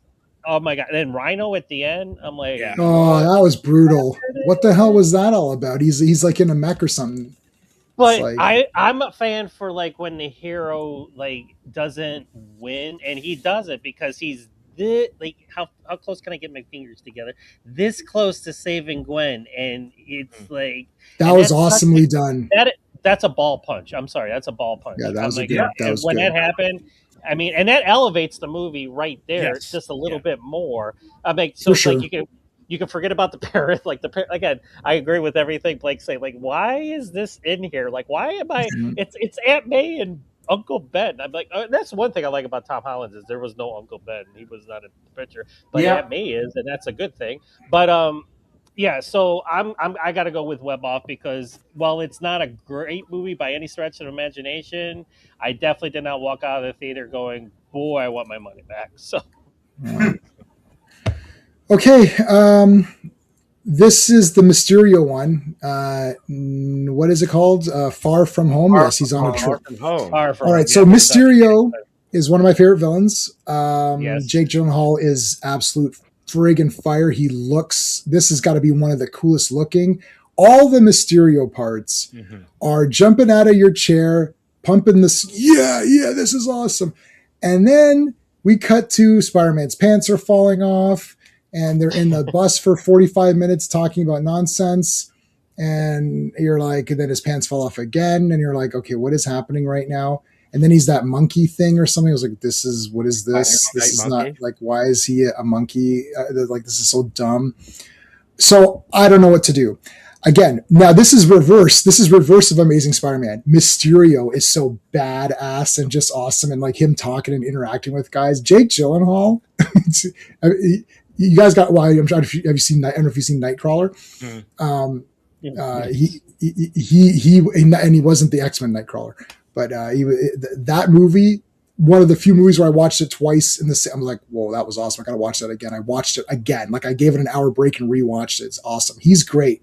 So him being Mysterio. So far, the villains that I really like have all got stellar casting choices. Right? They've always seemed to pick someone really good. So Mysterio looked awesome, and I walked out of that theater and I bought every Mysterio toy. The stupid Funko Pops. I bought Funko Pops. I gave Funko money. I bought all the stupid shit. I bought the little dumb toys. I even bought the little keychain, which is there. I bought everything. I was like, yeah. And that movie does not hold up well in every other part that doesn't have Mysterio and Spider-Man fighting, which is a lot of not of them fighting. There's like, because Mysterio shows up as sort of like the good guy. His parts are neat in the beginning, and they basically changed it to nanotechnology, which we knew they weren't going to use. I like Steve. Both Steves. It's impossible. You couldn't really do Mysterio the way that they have him in the comics. So that was one of the things I was like, you know what? They kind of did the smartest thing by retaining the Mysterio-isms, but still keeping it somewhat like, it's still like a tech-based thing instead of him like, it's like, it's going to be like FX or FX2, which FX2 is a great movie. Those are great movies. I know. Love those the Deadly Art of Illusion. That was awesome. But the FX movies are great, but they weren't going to really be able to do that. So end of the day, I don't go to this one very often, or I'll fast forward to the Mysterio parts just to watch Mysterio do stuff. So I would put it, and we can rank them within the categories later if you want. I'm going to put it in the middle for now, and you can see where it goes. I don't think it's like garbage or anything because Mysterio is so wicked, but I'm not really dying over it that much. And Spider-Man, like in the Three's Company, it's like, I don't know why it's became the Three's Company. It's like, where's Mr. Furley? Yeah, I've got Mr. Furley. Where's Mr. Furley? Here he is, right here. Bring him up. There he is. Like, why is he dropping his pants? I'm like, did we just pay money for this? Like, what the hell's going on? Like, all right. So that's where I'm with that one. John, are you giving? What are your thoughts? Keep it where it is. Move it up or down. It ain't amazing, that's for sure. But what do you think of? Like, this is my least favorite of the Holland movies because, like, you're making a lot of good points. But like I said, his interaction with Jake, and like how they, like, because Jake Gyllenhaal's gonna, he's like, oh, I'm like, yo, like the guy. He's smooth though. He's very smooth criminal. Yes, he is. He's very smooth. In that aspect, awesome. But then like they're on the trip and I had the guy who was that played Flash because I didn't remember he was in here. Tony Revolari. I was like, who the hell is that guy? And I'm like, and it's just like it's kind of crazy.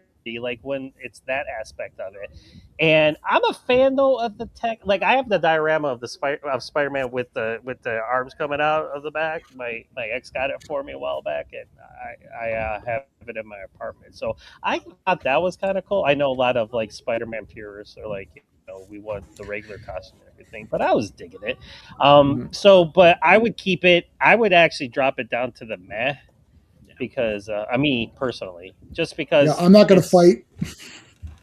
It's there's a lot wrong with it, and like where we're saying how Amazing Spider-Man, how it was saved by Andrew Garfield and his Spider-Man, and how he was doing Spider-Man things and stuff like that. This one was just kind of like meh. Yeah, I think as a movie on its own terms, maybe Far From Home is a little bit better than Amazing Spider-Man 2 as a movie goes, but like Tom Holland was not. This was just. I don't know what was happening. I don't know what they Yeah. thought was going on in this movie. Mysterio is super badass. I mean, he looks so incredible. I'm almost just want to just like shill for it a bit, but I just can't because the rest of it is so absurdly stupid. I have like zero desire to watch any of it except for the Mysterio parts. Steve, keep it at meh, move it up. Jake Gyllenhaal keeps it from Madam Web territory. Oh wow, you're close to the Madam Web territory. Yeah, Wow. It's I know. I just blew Blake's Wow. mind. You need to do the Yeah. scanner. Oh, Do you scanner. want Yeah. scanners? Oh man, All right, where's scanners? See Mind what you have to say. blown. There you Oh go. my god! And hold on a second. Here, I'll give you this one. Oh, I got a clip for you from top 10 favorite movie of mine. I've memorized this movie. I've watched it so many times. I've literally memorized it. 12 Angry Men. If somebody for some reason in the chat or here has not seen 12 Angry Men, the black and white movie is a masterpiece of cinema. And it needs that you should leave the stream right now and watch it. If you don't like it, I will pay you $50. Every single person that's watched this is one of the best films ever made. But one of my favorite scenes in all film. But this is for you, Steve. You lousy bunch of bleeding hearts.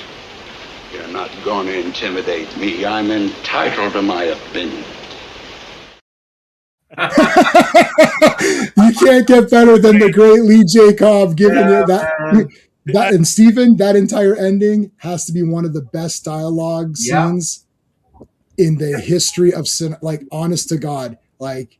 Well, You all know he's guilty to all that. Okay, anyways. you know, Steve, okay, that's for you. What do you so you think it should go to Madam It can't go to Madam Web. It is largely forgettable. Out of all of Holland's films, this one sparks nothing for me. There's no rewatch. I have no desire even to go back and watch the Mysterio stuff. But when I see it on TV or on YouTube, I go, "Oh yeah, that's cool." But like nothing about this film for me, other than enjoying to watch like Holland do his thing. Like the Nick Fury scenes, Oh yeah, I forgot. Yeah, just didn't do anything for me. I can't remember. Was what's her name? His second MJ's in it. man. Not MJ. Oh no, Maria Hill. Was Maria Hill in this movie? Yes, kinda. Kinda, Like right? Nick- But well, yeah. and Nick- it's like, yeah. but were they Skrulls? Right? Yes. Like there was so much going Yes. on with the MCU that Ah, this film yes. was trying to juggle and then misdirect and all It that gets kind of lost. stuff. It's just a mess, and there's not enough popcorn in it for me to go, yeah, I'll watch that again. Like even J.K. Simmons coming back couldn't save this film. Yeah, for that 1 second that he's back at the end. Yeah. Okay. Okay. Wow. This is exciting now. Now, just like Riddler, the real game begins. And I love Batman Forever. I don't care. And I love Batman and Robin also. I don't care. I've memorized all four. I've almost memorized all four Batman movies. I could Batman and Batman 1 and Batman Returns. You could turn that movie on. I'll do the whole movie. I'll speak every line. Catwoman, her entire scene in the boardroom is the best. You know, do you remember the name of the boy that saw that she didn't wear her underpants at school? It's Ricky Friedberg. He's dead now. Okay, Blake, you were looking like okay. So you either really hated this one or you really like this one. So what is it? Well, my name is far from Blake. That should give you a hint. Oh, I did Right not then get. and I there. did not Far get from that. Blake. Far from I was looking at that. Yeah, I'm like, the whole time Oh we're like, my- what does this guy have to say right now about this movie? Oh my god. Okay, so how Yeah. high up does it need to go? I have an interesting relationship with this movie. So, and this again, this goes into the movie aspects, not knowing the comics. This was also before I like became as obsessive, where I'm like watching all the YouTube and all this stuff. Where now being a part of all this stuff, things would be spoiled to me and whatever. I had the unique experience of I had no clue that Mysterio was a villain. Oh, So I had the Okay. I was shocked when well, there you Jake go. Oh Gyllenhaal my had that God. turn, and it was incredible for me. So everything you guys say, Jake Gyllenhaal, I agree on a whole other level because Right. I had no clue he was supposed to ever turn bad. I looked at him like, oh, here we go again. It's the Iron Man like mentor mentee thing, but I liked him because Jake Gyllenhaal is just a charismatic guy, so I still enjoyed him the entire movie. But that twist, I was like, you got to be joking. And awesome. so I had that. And a couple years ago, there was a re-release of all the Spider-Man movies that they put out in theaters. and I saw all 7 of them, or Yeah. 8 of them, whatever they were, Yeah. all the way up to No Way Home just 2 years ago. And even in that theater experience, I was going back and looking at an old review. I jogged my memory that there was other people in that theater, and I've already seen the movie by this point. I'm rewatching it again, and there was people in my theater who I could tell made a gas and a shock. Oh my God, that's great! And it was so cool to listen to them be shocked by it, because I was like, that's how I felt when I saw it. So there was still some people out there that felt that way, to saw it for the first time in theaters in 2024. I also got to see it in, and I wish this was the actual, I wish there was an extended cut version where you could see this version. I got to see the extended cut version in theaters, where you guys probably seen clips online where Tom Holland's Peter Parker is wearing the Iron Spider-Man suit, where he's fighting bank robbers and stuff like that. It's a really, really cool scene, and it's in the beginning of the movie, where you talk about not a lot going on in the beginning of the movie. I got to see that place in the movie where it helps the pacing dramatically, and I really wish there was a cut of that movie that you can always get, because it helps with the pacing dramatically, and it makes you go, okay, I got a cool enough Spider-Man sequence to go, okay, now I can just hang out with Tom Holland as he's trying to pursue MJ and do all the other stuff and whatever. I like the Night Monkey suit. I thought it was cool, and I thought it was hilarious when Ned called him Night Monkey. When he was just that was another thing too. I liked Ned a lot more in this movie. I thought his relationship with that girl Betty was hilarious, because he spent the whole time oh, I'm going to be a bachelor in Europe and all this stuff, and he comes off as the biggest dweeb ever in the previous movie, and now all of a sudden he's with a pretty attractive girl, and now all of a sudden he's in a relationship after getting off a plane. I thought it was hilarious, and when she's saying, what Peter Parker's whole thing is I can't let people know Spider-Man is here. It'll be way too obvious. We've been following around everywhere, and he's going around being Night Monkey, and she's like, "Is that Spider-Man?" He's like, "No, that's Night Monkey. Night Monkey, yeah, he's a European knockoff." I thought that was hilarious. And now we get to the actual good stuff, which is everything you guys said, which is the illusion. Mysterio is incredible, and the illusions fight sequences is visually one of the coolest scenes, not just in Spider-Man movies, but superhero movies in general. I love all of that. And the finale, Tom Holland's entire thing is him fighting or struggling with the death of Iron Man. And you even have such a cool sequence in that illusion sequence where Iron Man's bloodied up as a skull, and he scares him as a jump scare. Everything in that is so great. Peter Parker is finally, and they're making a joke of it, calling it his Peter tingle, but he actually learns to get his spider senses that he really didn't have in the previous movies. You're right, yeah. In the end, where he's fighting Mysterio, he had to lock in and breathe and go, this guy's just a man, I need to figure this crap out. And he does, and then he takes out Mysterio. I loved all of it. I loved the entire final act. I think it's all really cool stuff. I think all the characters are funny. I think Flash is kind of funnier in this movie. He's not the traditional Flash we know and like, but the fact that he's now in love with Spider-Man and he's live streaming everything, but he hates Peter Parker is hilarious.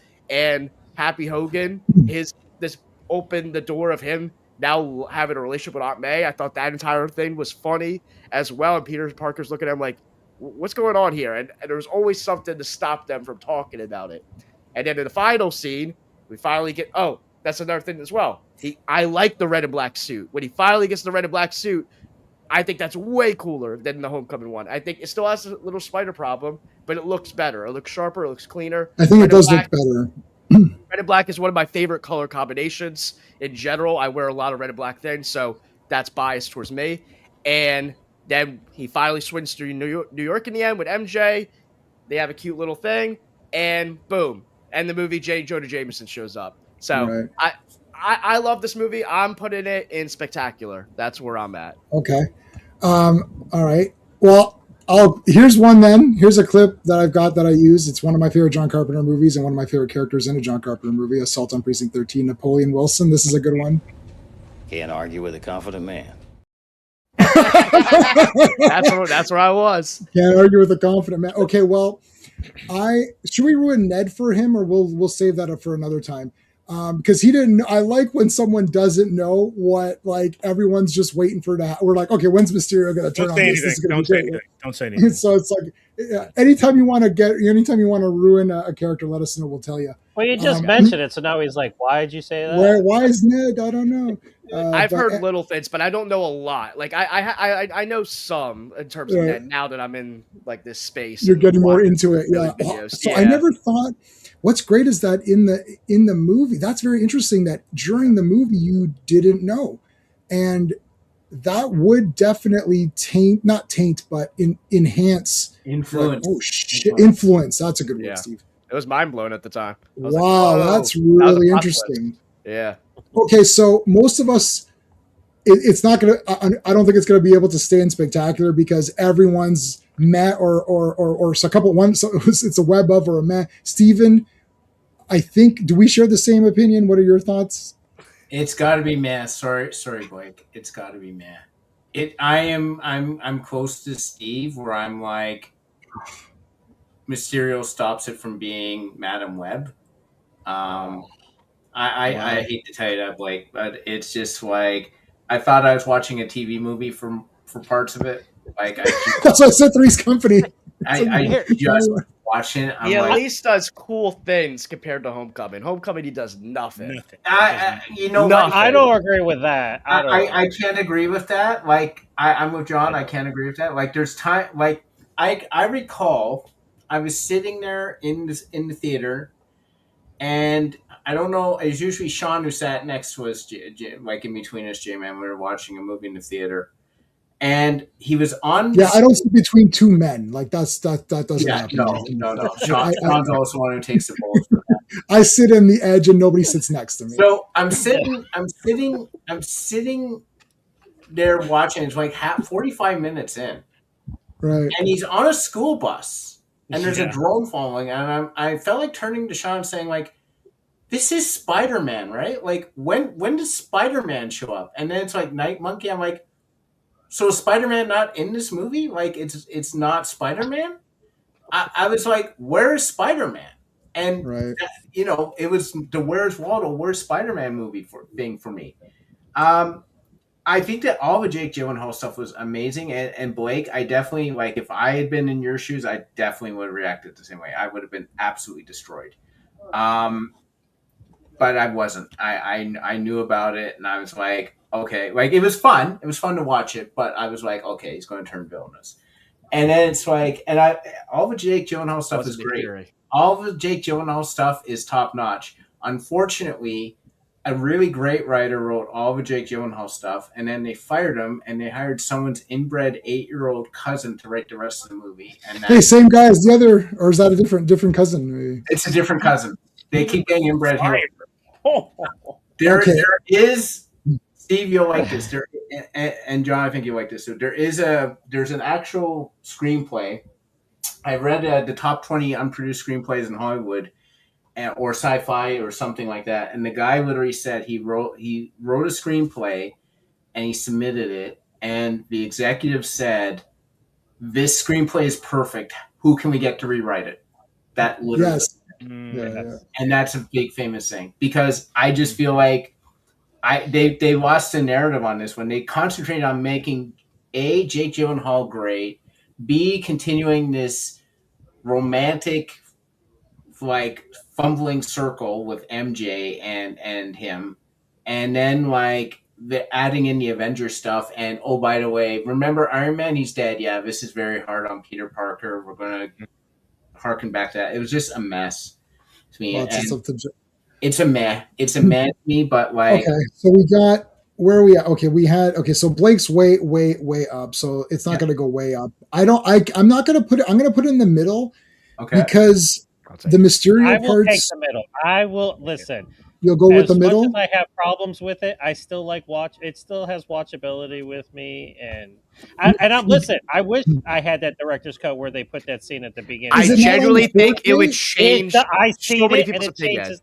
It changes the tone. I watched it in the flow of the movie, and it flows perfectly, and it gives you that itch that you're saying. Where you're like, what Steve is talking about, like, when's he going to be Spider-Man? You get it in that scene, and it's good enough to where it's like, okay, now we can hang out.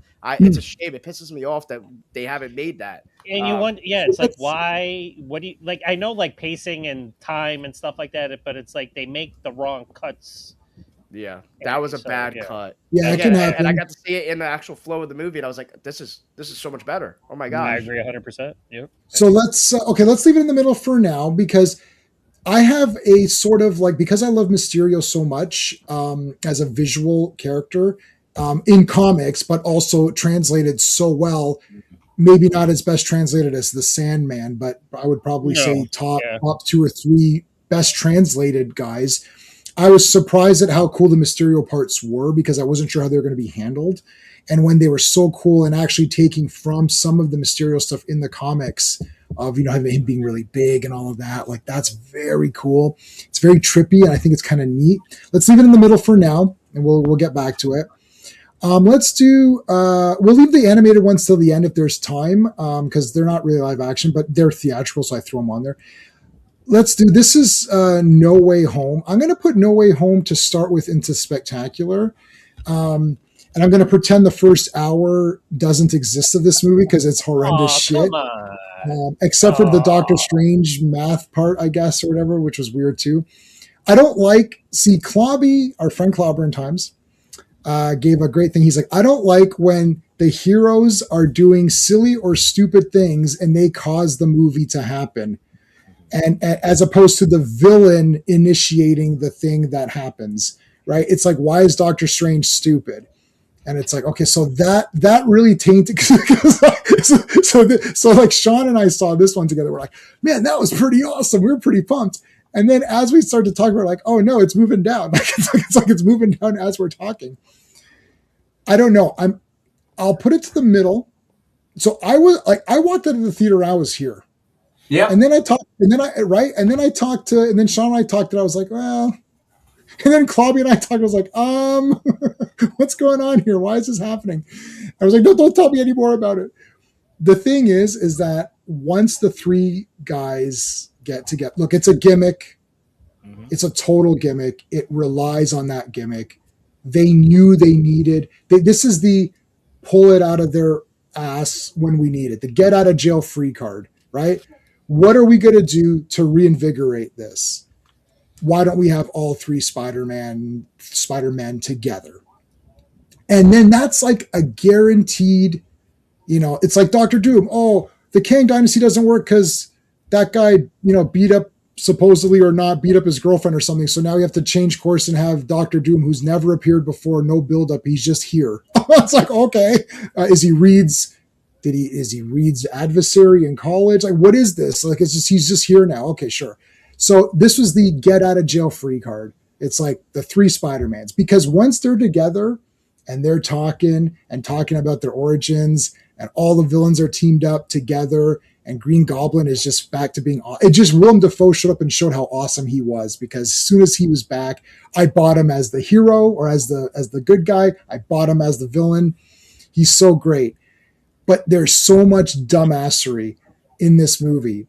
But the good parts are pretty cool. And again, I go back to, if the hero is cool. See, Far From Home didn't have the hero being awesome, which is why I'm like kind of on it.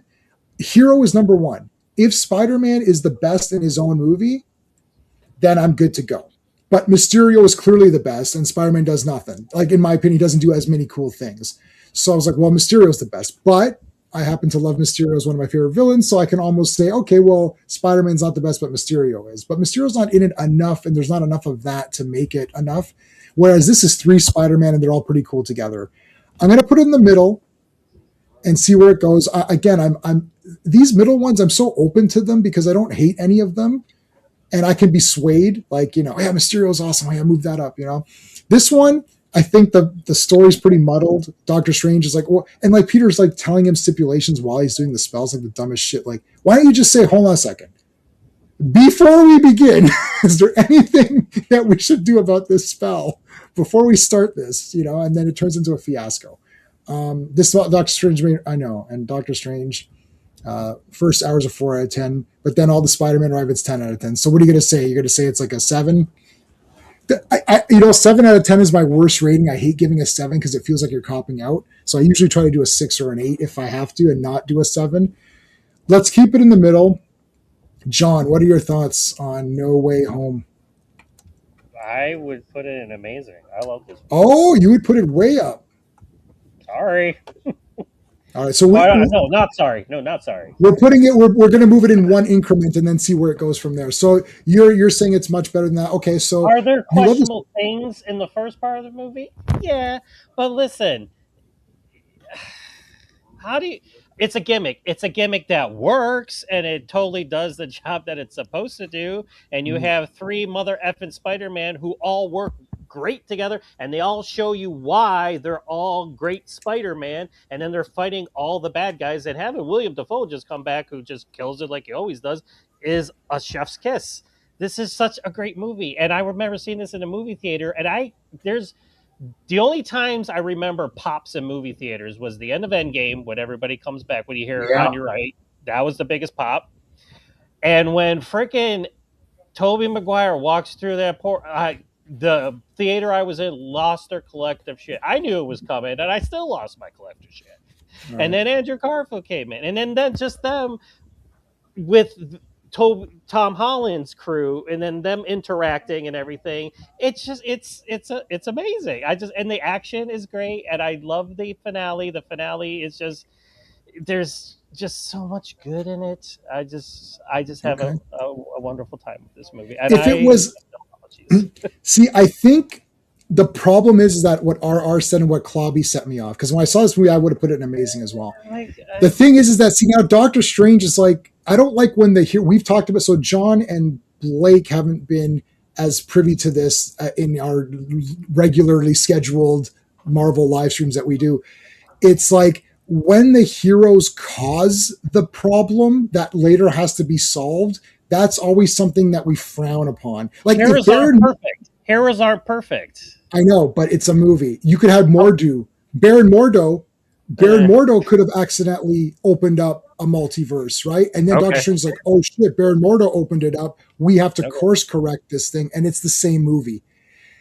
Right? Like it's almost the exact, because it's like, why is Doctor Strange so dumb? Like he is dumb. Like why is he not, like he should have explained the spell, but like it's just weird. Like it's too obvious that they just needed any excuse to get the multiverse going, so they just use that. But you could have used someone else, and then they would have to pay that guy, and he wouldn't have been in back rooms and whatever. They could have paid him for 5 minutes to come in and do a spell, and Baron, you messed up this spell, and now I've got to correct it. Anyways, that's what I'm not saying it's terrible. Again, remember, I start off by saying it's amazing. Everyone don't lose your minds. I said it was amazing. I loved all the Spider-Man stuff. And I moved it down because the thing is like with a simple fix, it's just that they should have thought this out slightly better, just a little bit. Like I like when a villain does stuff. The villain drives the thing. It's like Batman is looking for crime. When a crime happens, Batman doesn't cause the crime to happen and then later say, oh, I effed up there. I better fix what I effed up. That's my problem with it. I think it's more than a small problem. I think it's a pretty big one that's a little bit on the lazy side. Like they could have fixed that part of it. Steve, what are your thoughts? I'm in spectacular. Okay, so where it is. I like it where it is. For me, and being a Spider-Man guy, that last act and seeing that as soon as Andrew and Toby showed up, it elevates the movie even more. Okay, wait 1 second. Can we all agree? We'll do a quick one on this. Can we all agree that from when the three Spider-Man are together and on, it's friggin' awesome? Yes. Yes. Yeah. Okay. Okay. Continue, Steve. I think one of the issues with this, and with all of Holland's movies, is that the source material is one of the dumbest ass Spider-Man stories ever. Like incredibly problematic. So then it sets into motion things that they're trying to do in the movies that don't fully make sense, even in the parameters of the worlds that they're creating. And so, like, the thing, again, every Marvel movie kind of works because of the casting. And the cast works really well, and then adding those two make it even better. That's basically all I got to say to it. Like, other than that, like, if it wasn't for those two guys showing up at the end, it's a web off. It's spectacular because of the nature of the movie, and also, like John said, it's a gimmick, but it's a gimmick that works, and it's their gimmick. It's their gimmick. I agree. I didn't say anything. I said it was a gimmick, but it's a gimmick, but Yeah, I still liked it. This is wrong, Andrew. That this is all new movie thinking. That this is not true. Poison Ivy doesn't exist because of Batman. Mr. Freeze, sort of like in the movies he exists, but not because of Batman. Like Joker, I know Joker in the Tim Burton but that was just flat out wrong. Even though Batman '89, I love that entire origin is absolutely horrendous shit. It's like Joker didn't kill Batman's parents. So that was stupid. So you could say they all exist because Joker exists, right? So that's all weird. But no, I do not agree with that. You should mention Spidey and Civil War. We will. Thanks for the $2. I'm running out of gifs. How about what else do we have? We haven't used the He-Man punch in a while. Boom. And I've got this one we can use. Although that's still good. Yeah, it still works. And we'll how about the normal thank you? How about the normal thank you? Also, too, like the reason why that movie also works well is you've got two of the best Spider-Man villains, like Doc Ock and Green Goblin. Oh, I mean, it's just they're just fighting. Yeah. You got all the villains. Bangers, man. And Willem Dafoe's costume was better. And I love the scene where they're all in their glass rooms and they're all. That's cool. That is super cool. Very cool. I forgot to mention this movie also works because it rehabilitates Andrew's Spider-Man. Him saving MJ. Yes. Good point. Well, yeah. Everybody wanted point. Amazing Spider-Man 3 after this movie came out. You are very correct. That's a good point. Okay, thank you, Ara, for $2. Yes, Civil War. There's someone on the panel on the bottom who doesn't like Civil War, and we know their reasons, and we agree with their reasons. But towards the top of this panel, that person still kind of likes Civil War, anyways, except for the horrendous last ending where Iron Man cries like a whiny baby. Other than Iron Man crying like a baby, which was very disappointing because Iron Man is one of his favorites. Other than I just mute whenever Iron Man speaks at the end. I mute that so I don't hear him talk. And he killed my mom. Yeah. He was brainwashed, dumbass. He was brainwashed. You fought aliens. You're fighting. You brainwashing exists. He didn't choose to do it. It's like, hello, Iron Man. Hello. It's like up until Iron Man cried, that movie was pretty awesome. And yes, that woman in the elevator saying, my son died, Iron Man should have been like, yeah, sounds like a sad story. I just saved the planet. Go away. That's what I was. Those 2 points was why I was Team Cap in the movie. Listen, of course, you have to be. The movie made you Team Captain America. You want Captain America to kill Iron Man. That's the problem with that movie. But you know what the thing, though, is? Keep one point. It is a Captain America movie. Mm-hmm. Yeah, it is Captain America. So you should be on his side. And look, it's Captain America. He's the best MCU character. Let's face the facts. Even in the books, right? Even in the books, Tony was. You would say that you would take Cap's side more than you would Tony's, right? Even in the books. So. Oh yeah, of course, yeah, yeah, Andrew. They exist. I mean, I don't. It's wrong. It's like Batman. Like the villains appear after in the comics. Like read all the first appearance of all the Batman villains. I don't know what to say. It's like how did Batman create Catwoman or Penguin? Even in the movies, like he didn't create them.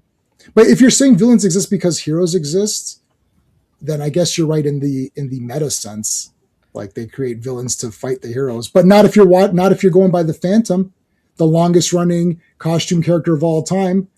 He doesn't have any. I mean, how many Phantom villains are there? There's none. He kills them all. So I guess you could do that. But anyways, hey VSC, how's it going, dude? Okay, so we're leaving it in spectacular. Blake, do you want it up or down, or safe? I got to go with amazing. I do. You want it to go up. This was the greatest theater experience of my life. This first theater experience was incredible. I still remember it. It was so special. Like you said, seeing Andrew and Toby coming through that portal was insane. Absolutely insane. And I get all the gripes with the Doctor Strange stuff. I've heard it for years. People have been complaining about it for years. And I will say, like, I'm rewatching these movies is the first time, and I've been rewatching No Way Home for years now. It's the first time where I'm like, okay, it bothered me a little bit more, and the first half isn't as strong. It never was as strong, but like, I still think the first half, like, I think Tom Holland does such a good job leading this movie the entire time. I think, he was Iron Boy Jr., I said in Homecoming. He showed hints at the end of Far From Home of trying to become Spider-Man. And in this movie, he really does feel that way. Even in a movie where Toby and Andrew are coming in, he still does a great job at being the center focus of it. And I was enjoying everything in that movie before Toby and Andrew even show up. And it really amplifies, we have to cheat a little. Yes, it's lazy, the Doctor Strange stuff, whatever. He should have asked more questions, whatever. But ignored all that. It's like what you were saying earlier when you were giving all the stuff about but at the end of the day, Superman and Christopher Reeves, he's Superman, so it's cool. We get the scene where Doc Ock shows up on the bridge and he starts fighting Doc Ock, and everything from that moment on in my mind is awesome, right? We get all the villains showing up. He gets to fight each one of them. You talk about, Dad being locked up in the cage, all the funny banter, and then really when Peter Parker is trying to save each one of them and he puts the thing on Doc Ock and his Spidey sense kicks in and he realizes something's off, and Green Goblin, Norman Osborn is gone. He's on sabbatical, and now everything breaks loose. And that fight scene in that apartment between Peter Parker, Spider-Man, and Green Goblin was incredible. Willem Dafoe's Green Goblin, he's arguably better in this movie than the original. He's that good. I mean, if you want to say he's menacing in this movie. He is scary. He does not skip a beat.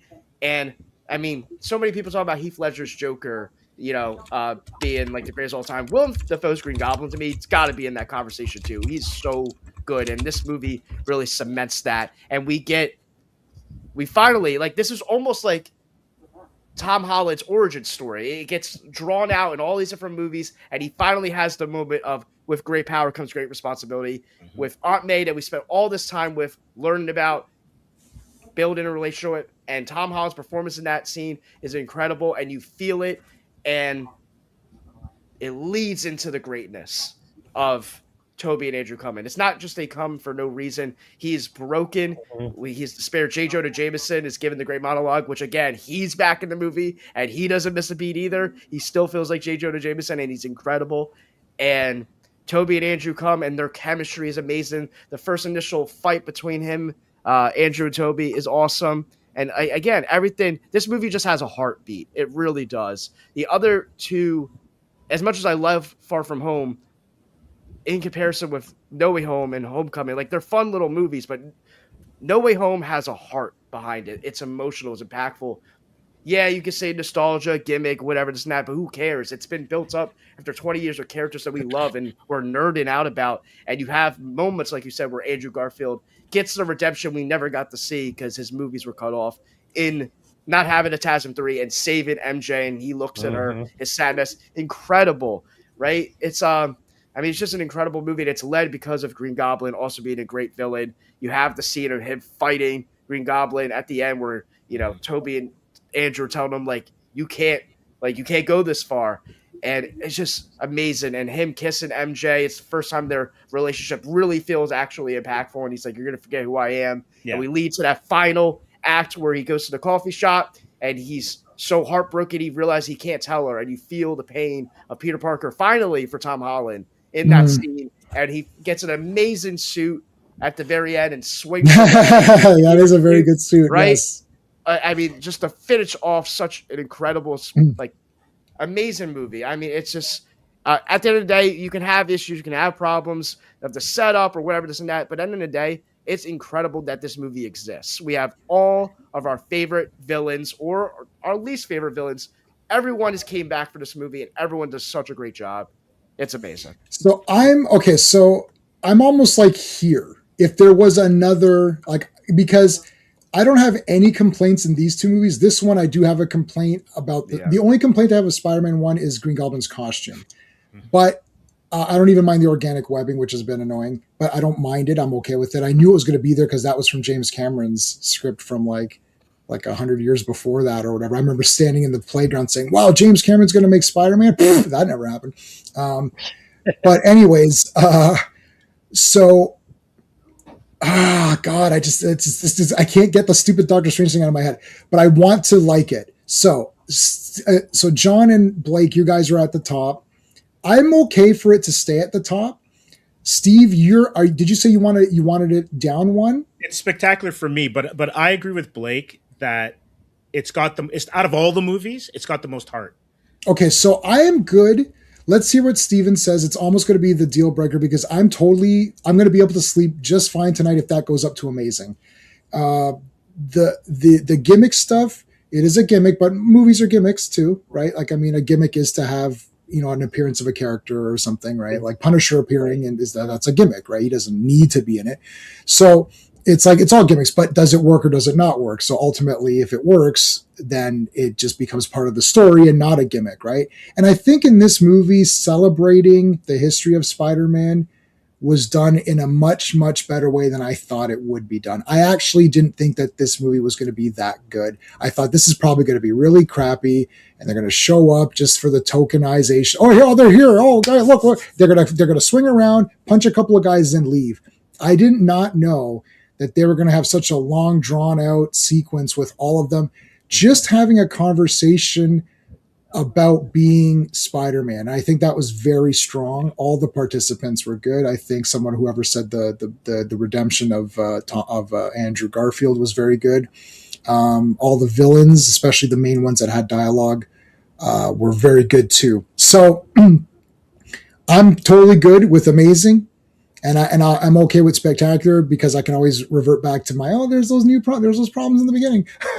So Steven, what is the fate? The fate of Far From Home. Where are you going to place this one? You mean No Way Home? Oh, whatever the hell it's called. Here's okay. Oh, let me do another thing. Can you rename your stupid movies? Yeah, that's another. Nobody know. Like I do know them. If I thought I had it right. No Way Home. Where are you going to put No Way Home? Spectacular. All right. Wow. Okay. So we'll come back to it. Yeah, go ahead. Amazing, just based off a gimmick. Mm-hmm. As amazing as the gimmick is, it is a gimmick. I do appreciate like all of the like. I was watching. I'm like, yeah, this is okay. This is fine. This is kind of cool. Killing Aunt May, I was like, I didn't like that. I didn't think it was necessary, but fine. But that last act is amazing. Like, that last act is killer. And, like, I'm going to draw a parallel to the Expendables. You have Sylvester Stallone, Arnold Schwarzenegger, and Bruce Willis sharing a scene. I don't care how they got there. I don't care what reason they needed to get those three guys there. They were there, and they were talking. Yeah. And that's a gimmick franchise. The entire franchise is based on the fact that those are... But you know what? If you said to me as a wrestling fan, Hulk Hogan is going to team up with Stone Cold Steve Austin and John Cena and have a match, I don't care how they got there. All I care about is they're having a match. That last act was the best thing that probably has happened in any Spider-Man movie, bar none. Like, right. It redeemed Andrew Garfield's character for me, or like it got the bad taste of that, especially TASM 1 out of my mouth. Right. It sort of even redeemed Electro a bit. So actually, you're right. No one mentioned that. He was redeemed in that too. And you see, he had the yellow electricity with the green thing. I told you. Like, back to the... It celebrated Spider-Man. It celebrated the movies we were watching. And it celebrated with us, not in spite of us. And I think because of that, it has to be spectacular at least. Okay, let's get back to that one because you're making a lot of good points. I'm hearing a lot. Like, I came out saying amazing. Like, to me, this was the third best Spider-Man movie. I mean, actually, it is the third best Spider-Man movie anyways, until we haven't talked about the last two. But I was like, I loved it. But yes. Okay, so let's get back to that one. We're going to say brand new day for the end. Let's do Spider-Man 3. Now, Spider-Man 3 made a lot of money. I'll put it in the middle for a second. It made a lot of money. They were never going to do Secret Wars. No. It was never going to happen. I own all of Secret Wars, which I will show off on Monday, including the black suit Spider-Man, which I paid like $10 for, and now it's worth thousands of dollars for some reason. I thought, okay, he has a black costume, but I'll show off my Secret Wars issues on Monday, and so is Sean. But I like seeing the black costume. I liked Eddie Brock, the relationship. And I thought that he should have become Venom in the next movie. Sam Raimi was doing perfect.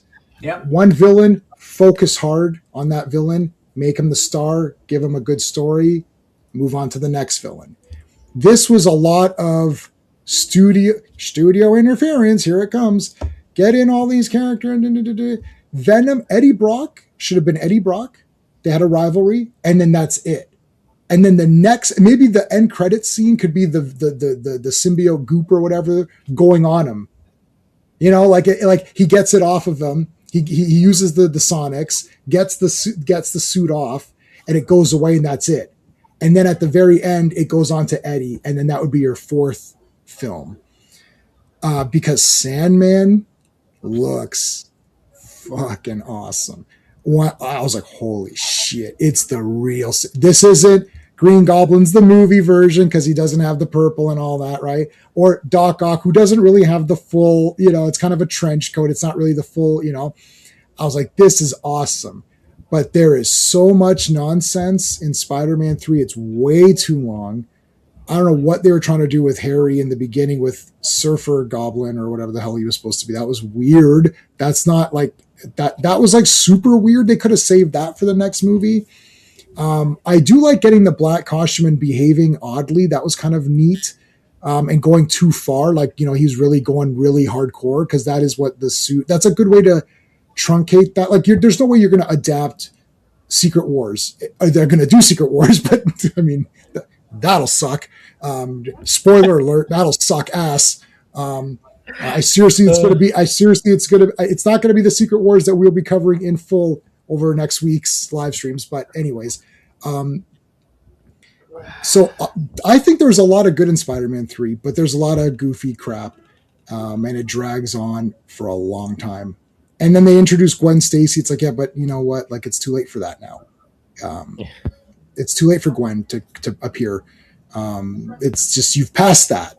They went with Mary Jane's, because Mary Jane was on and off in the comics, and she was always sort of around, but not on. She was on off. Harry. She dated Harry in the books. Yeah, and I just read the one where he had proposed to her in the past, and then she always knew his identity, and she revealed to Peter that she knew his identity. He didn't have to reveal it to her. I just read that one today, in fact. So I think there's a lot of good stuff, but there's a lot of dumb shit as well. It's definitely not amazing. I put it in the middle. Let's see where it goes. Steven, where do you think it should go? See, I probably watch this one the most of them because I find myself drawn to terribly flawed movies, and this is a terribly flawed movie. Mm-hmm. I don't know what guy in Hollywood was watching that 70s show and said, you know what, that skinny dude who's the lead should be Venom. I have zero idea who thought that was. Yeah, because that is not Eddie Brock at all. I don't know what they're talking about. Bryce Dallas Howard is the sexiest Spider-Man. I could not be reached further. I totally agree. She is the cat's meow. Here's the thing. I don't hate this movie. I don't love this movie at all. I think there's so much wrong with it. The green skateboarder. The relationship between Harry Osborn and MJ is just awful. I have no idea what they're doing. Emo Spider-Man dancing down the street just never wanted that. Sandman killing Uncle Ben. Horrible twist. Should never. Oh, that's the worst twist in cinema history. Everybody knows that. That was that's facts. Like there's so much. Everything's crammed together. It's a frigging mess. But I still like him coming to save MJ at the end. And so where do you want to do it? What do you want to do? Leave it in the middle? I like it more than TASM, so I'm going to say Web of. I definitely like it more than TASM as well, just for the Toby's performance, and I like seeing the black costume. I was there for the black costume. It's from so Blake doesn't know this. Anything from the Marvel Advanced TSR role-playing game. So it's like Wolverine in the brown suit, She-Hulk as part of the Fantastic Four, like all that. Monica Rambeau, Captain Marvel, which is the second real Captain Marvel after Marvel. So anything from the Marvel TSR role-playing game, I played that game all of the time. So those are the characters I'm used to. So yay, Monica, and then they ruined her in the movies. Yay, you're ruined now. Okay, so Blake, where are you on Spider-Man 3? I have no idea what you're going to say. Because we've never talked about this, so I have no idea. Yeah. So Spider-Man 3, a lot would say, has a lot of the similar problems that TASM 2 has. Right. Juggling a lot of things and this and that. I was pretty low on Spider-Man 3 at a certain point. It gets better on almost every watch for me to some degree. I saw all 7 movies or 8 movies a couple years ago on the re-release. And on the re-release, Spider-Man 3 was by far my favorite theater experience. If you saw the way the crowd was reacting, and I went every week. It was one movie a week, starting with Tobey Spider-Man 1 all the way to No Way Home. That reaction in the Spider-Man 3 crowd was the most lively, the most fun. People were laughing. They were eating up every scene. This movie is just filled with memes, and it's just like every one of those moments. I mean, even from the very beginning, like when Toby is in the opera or whatever it's doing, and MJ singing, and we pan over to James Franco looking at him like all menacingly. My theater dies laughing because they're just like excited for everything that was gonna happen. Essentially, I love Bully Maguire in this movie. I love Peter Parker. I love the black suit, the music, the score. When he first gets that suit and he's feeling the power and he's flexing, that suit is incredible. I think when he's dancing and all the stuff that people make fun of and say it's bad, I think it's hilarious. My theater loved it when I saw it on the re-release a couple years ago. And they re-released all 3 of Tobey's movies just this past year in September. Same thing again. Spider-Man 3 I enjoyed more, even though it's not my favorite out of all the Tobey movies. I will say that. But it's juggling way too much, I think, in my opinion.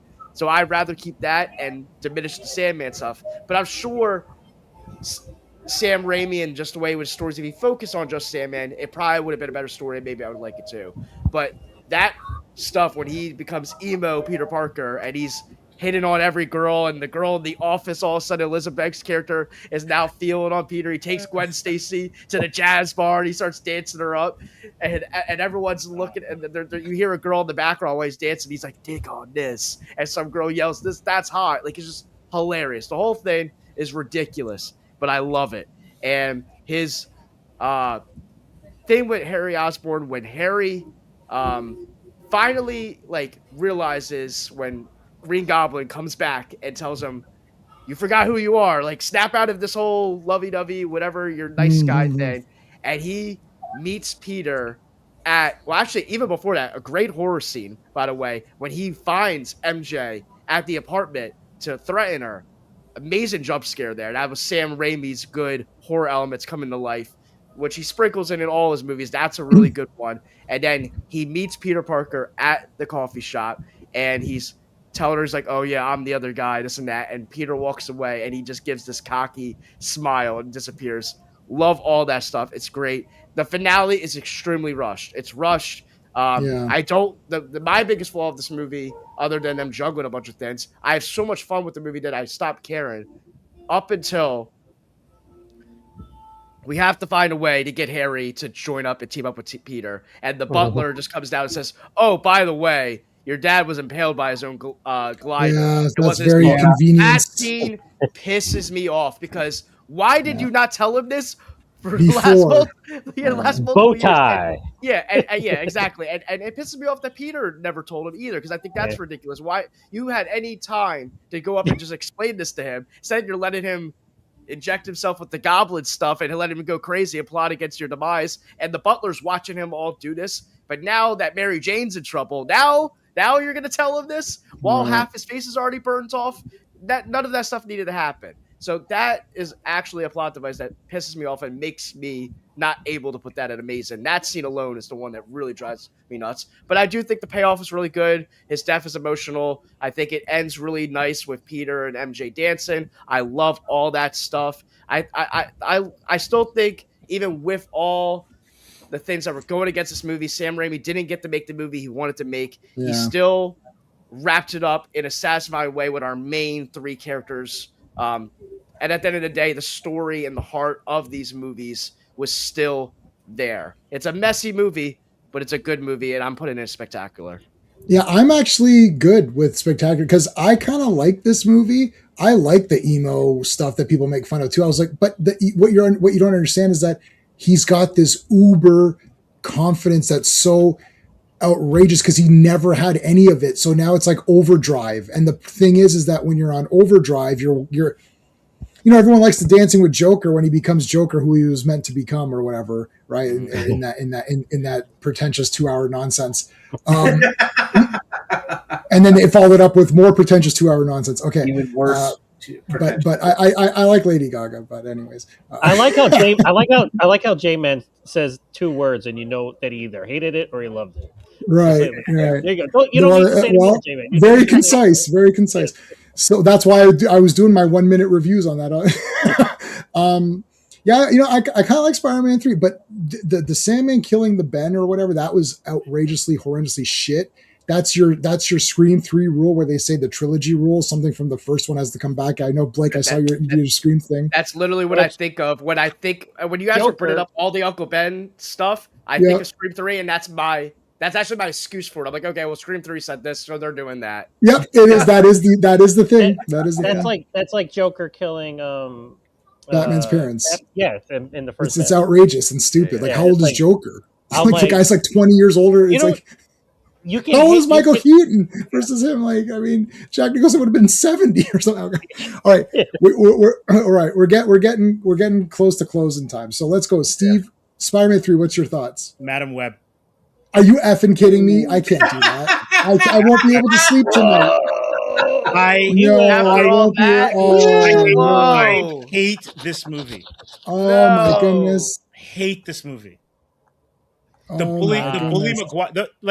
This movie is known for the went first. You should have went first. Yeah. After I just praised how great this movie is. Okay, hold on. Over your take, Blake.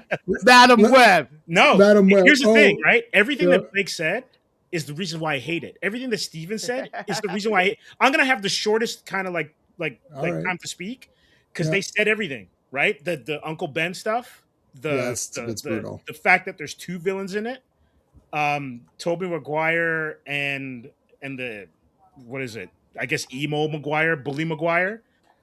I hated that. I was in the theater watching it, but I'll just leave it at this. One of my good buddies from high school took me to see it for my birthday.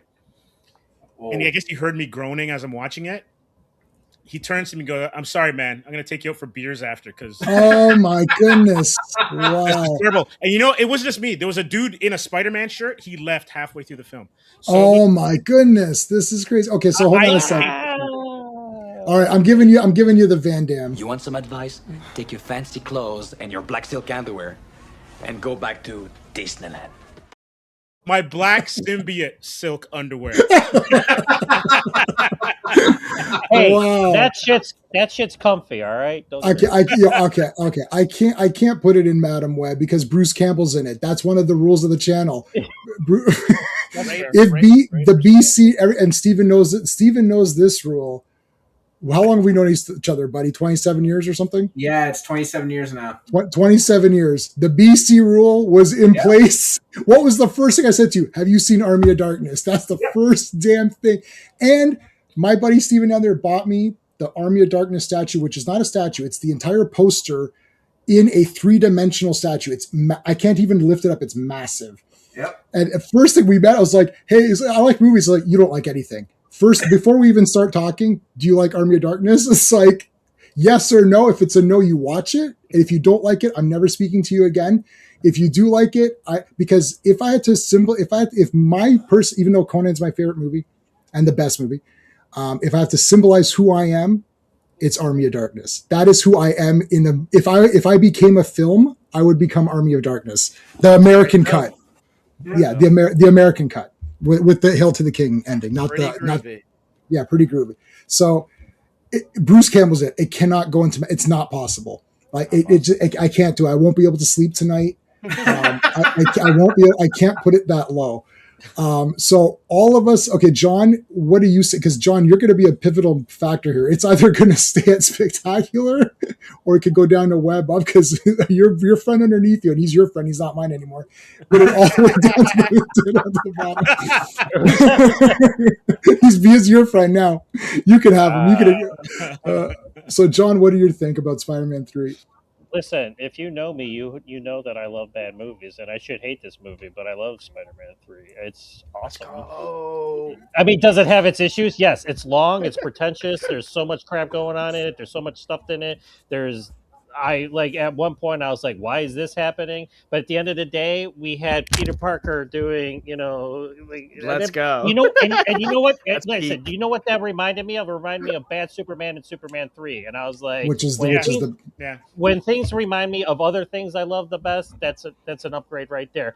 But you gotta, and the ending is so bittersweet. I mean, because I have feelings, so it's like I'm not gonna spend a lot of time because we're running out of time. But yeah, Yeah, we're running out of time. Yeah. it's spectacular. It's bad, yes, but it's good bad. It's like it's bad Spider-Man, but there's so much more to love than not to love. So. Okay. All right. We're gonna leave it in spectacular because Steve, Sorry.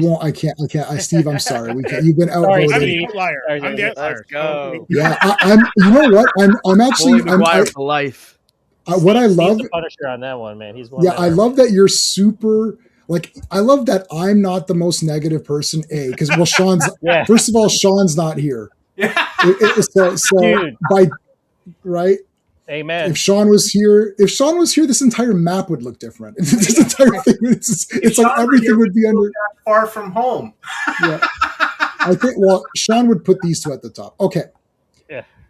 Steve didn't see Brand New Day, but he knows all the spoilers, so it doesn't matter. Brand New Day. I'm going to go ahead and put it to the top. This movie is 140 minutes long, and there's 100 minutes of the beginning, which I thought was fucking awesome. Like, I was sitting there thinking, I can't believe how much Spider-Man action there is and how good the action is shot. And the costume is fire. It's either equal to and or better than TASM 2. I think it's better, in my opinion. I don't know why. The webbings don't look as three-dimensional, so it seems to fit better, if that makes any sense. The webs look a little bit three-dimensional, like they're puffy in that TASM and even Toby's. They feels like there's grooves that like you can like touch them, right? So I kind of like this version better. This is the best Tom Holland performance. This is the best Zendaya performance of any of her movies, and I've seen a few of them, but she's the best in this one. It's the best Ned, if you want to go with him. I like PG Punisher. I think I did not like, John and I, we're not going to rehash this argument, but I did not like One Shot or whatever that dumb thing was. Kill. One last kill. Okay, so whatever that shit was. This is the real, we got Punisher, and I know he's PG Punisher, but I thought he was the real Punisher in this because he had the costume and he was acting like Punisher and doing Punisher things like shooting people, not walking around in hoodies. It's like he did Punisher things. I like Savage Hulk. We got him back. Smart Hulk stinks. No one likes Smart Hulk. Like, sorry, Peter David, you're the best. R.I.P. Peter David, but Smart Hulk sucks. Steve knows Smart Hulk sucks. He sucks. It's facts. So all that's in there. Then came the villain, and I was like, I have a Jean Grey tattoo, so she is also one of my favorite characters. I was like, why is this happening right now? I was like, oh, maybe it's Madeline Pryor. Somebody said Madeline Pryor. Headcase in a previous stream said maybe it's Madeline Pryor, and that would be good. Except nobody reads comics and knows what Madeline Pryor is, except the X-Men '97 people. So I'm like, why are they doing this? Like, why can't they use Emma Frost? Or why couldn't they have used a Spider-Man villain? And then I realized that Spider-Man has the worst rogues gallery in comics, so they couldn't pick a Spider-Man villain. There was just no Spider-Man villain available to choose. Now, does the movie get deal broken? I almost sat there. I thought, the deal's off. This is done. I'm done. I'm putting this to Madam Web. Like, this is a big time super disaster bad choice. The choice of Sadie Sink, who I've never seen before. I don't watch kiddie shows like Stranger Things. Wow. It's a kiddie show. I watched the first season; it was fine, and then it was done. And there's like kids running around. I don't care about That's you. I don't care crazy about as these. a horror fan. It's a good show. It's a, oh, really? Maybe I'll try give it another. Give it a I'll give it another go. It's good. But I saw Sadie Sink. I thought, oh, I like this girl. Firstly, she's redhead. She looks good for Jean Grey. No one's beaten Sophie because it's Sophie, but I like this girl as Jean Grey. And I was like, cool, maybe she'll come in and do something. And it's like, and then I thought maybe Jean Grey is being controlled by Sinister or something's going on that we don't know about, because Jean Grey is the nicest person ever until she becomes Dark Phoenix, which is why it's so crazy that she is Dark Phoenix. But if she's already kind of a bad guy, then what are we talking about here? So it's like they ruin one character to have it as a villain. So to go back to, I'm going to leave it in Amazing anyways. The reason I'm leaving it in Amazing anyways is because hero rule, Christopher Reeve rule. This was the first time where I thought Tom Holland, he's making shit. He's making the web shooters. I like that he's proactively going out as Spider-Man, doing stuff, talking to the cops. The crowd loves him. The action is filmed like so good in this one. I don't know what, I think the guy who directed the last ones, I don't know what he was doing, except for the third act, the Spider-Man thing, but this one's like way better looking. I don't know why. I liked Zendaya. I cared about their relationship, which I did not give 1-2 pieces of monkey shit and throughout the rest of the series with them. I only cared about it in this one. So all of the good outweighs the bad, but it does have that thing at that, oh, she wasn't really a villain. I'm like, so then who's the villain? The guy from Severance or whatever? I'm like, Mr. Milchek or whatever. It's like is the damage control guy, right? That's Mr. Milchek. Oh, Steven hasn't seen it. It's the Mr. Milchek. I've seen it. It's Mr. Milchek. It's Milchek. I was like, Mr. Milchek. I'm like, oh, he's the villain in this? Or, well, he's also kind of not the villain, because what is happening here? Like, just like, okay, I don't know. But all of the Tom Holland parts were just stellar. Like, when the theater, you talk about gasping, and I won't give every detail away because Steven doesn't know every little detail, but the theater gasped when the part on the roof where Tom Holland was talking to Zendaya. Now, I've seen more than one movie, so I didn't gasp because I figured out immediately what was going on. I'm like, oh, wait a minute, right? But they were like, oh, it was still done well, even though I saw that coming like a mile away. I like the interactions with Punisher, where he's like, okay, you know, the dialogue with the two of them is super funny. It's like, I saved you. He's like, no, you didn't do shit. Oh, I did. And it's like, sounds like I saved you. And it's like asking Mary Jane, or sorry, Michelle, what's her name? Michelle Jones. Yeah. Okay. Whatever. That you know what? Michelle Jones Watson. Sure. You see, Watson. Look, that's dumbassery. I mean, actually, just put it to Madam Web just for stupid shit like that. It's so stupid. Anyways, I really should just to, you know. But anyways. But that was, and they turned to her, what do you think? Do you think I saved him? I was like, what are you talking about? It's like, she's completely out of her mind. Punisher's base was awesome. It had so many booby traps. Like, I mean, who is he protecting it from? Like, it's like anyone going to his base is going to get obliterated. you're like, but it's Punisher. He's crazy, right? So I thought that was great. I love when he's all talking normal, and then she sees the pictures of the family. He's like, oh, what's this? He's like, don't touch that. Right. He's like, kind of like, oh shit, he got back to serious. And I thought her playfulness with him was very cute, where it's like, he goes, I only got one rule. She's like, so you have 3 rules. I thought that was actually really funny. So I liked all the good guy parts. Sadie Sink is fine as the fake Jean Grey or whatever she was playing. You know, we'll see what happens with her. In my opinion, they messed with Jean Grey, who's one of my favorites, to have her set up an X-Men movie, which is like 3 or 4 years down the line. Samara Weaving is going to be 47 by the time that X-Men movie comes out. So hopefully she keeps in shape. You know, she's perfect casting, but she'll be wearing pants. I can guarantee. Everyone's posting Samara Weaving pictures and then Emma Frost pictures. I'm like, she is not going to wear that. Nope. In the thing, she'll be wearing pants and an overcoat. I'm putting it Amazing. Steven, you didn't see it.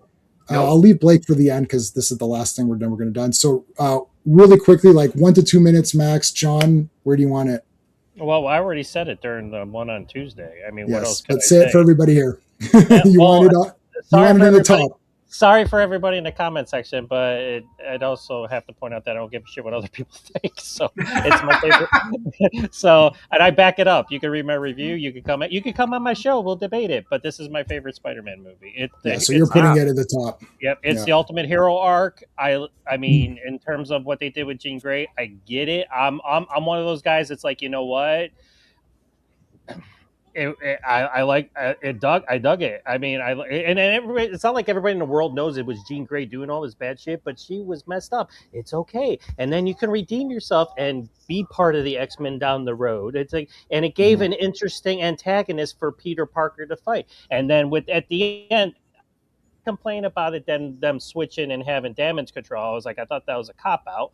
So I mean, it wasn't a perfect movie for me, but I mean, The Punisher, I'm a big fan. I love everybody knows that the Punisher is in Spider-Man comics. They have history together, and it was like a retro buddy movie with them two together. I love. They need to make a movie just by themselves. Him fight. If you asked 10-year-old me that the Hulk would be fighting Punisher and Spider-Man in a live-action movie, I would have said you're crazy. But here we are. When that was happening, I was smiling from ear to ear. My 10-year-old inner child was screaming. I can't say enough good things about this movie. And his arc and the scene that you're talking about on the roof and the scene where she finds the letter. Oh, that was very well done. Good job. And it was so emotional, and you felt so much for Peter.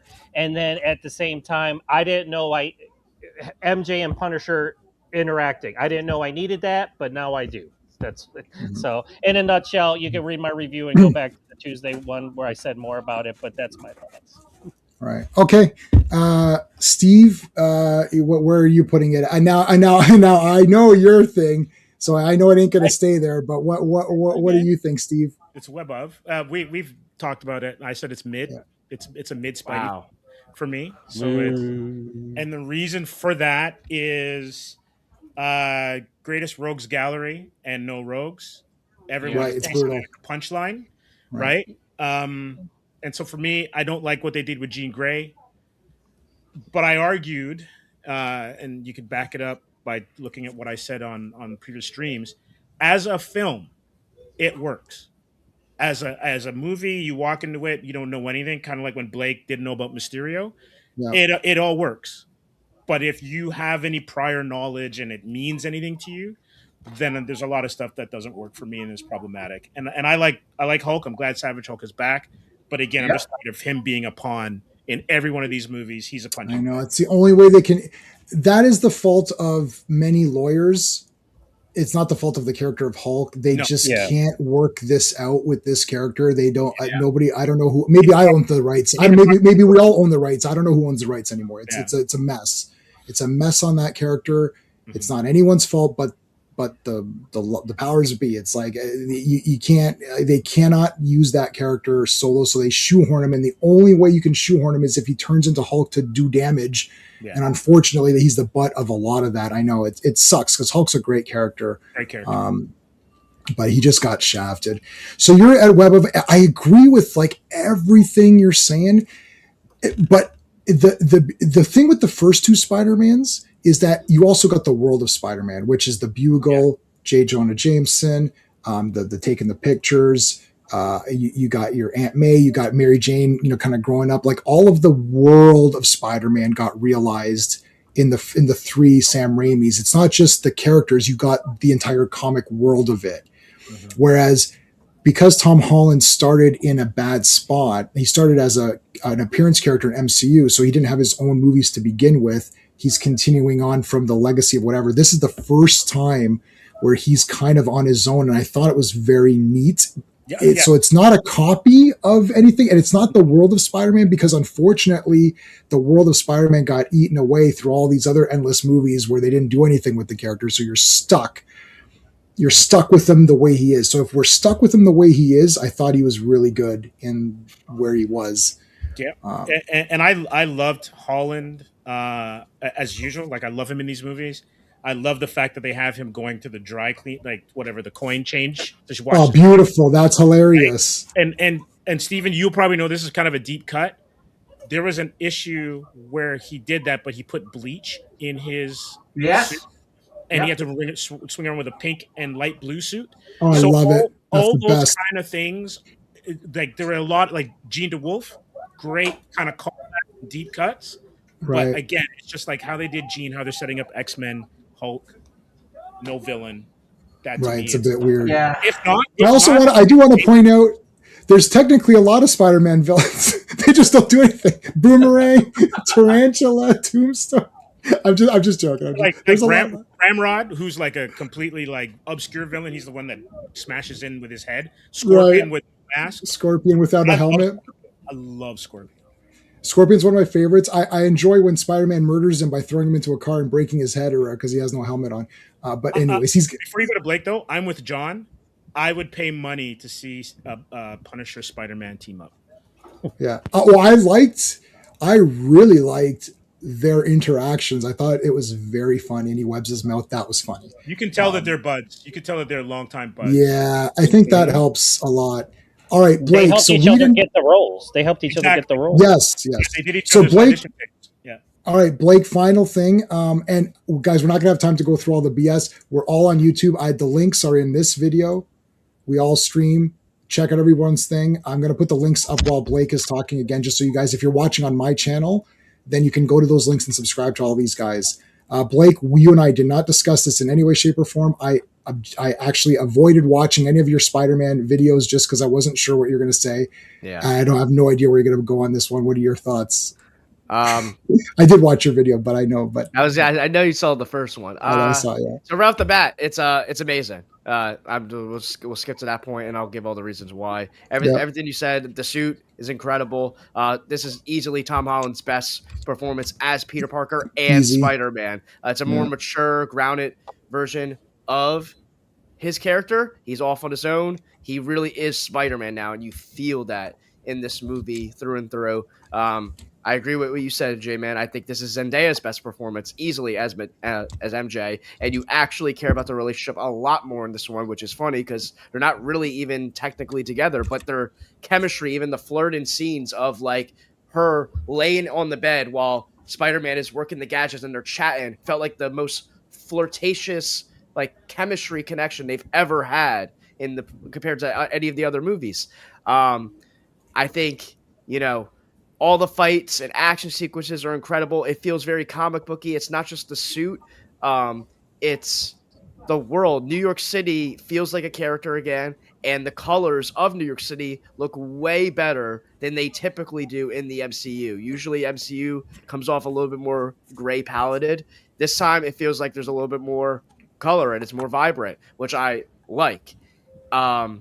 Ned is good as well. I think if you skip ahead with the finale and stuff like that, I thought it was such a powerful way to end it. Them doing their iconic handshake that they've always done, and the muscle. I want to say the ending is 10 out of 10. I absolutely loved powerful.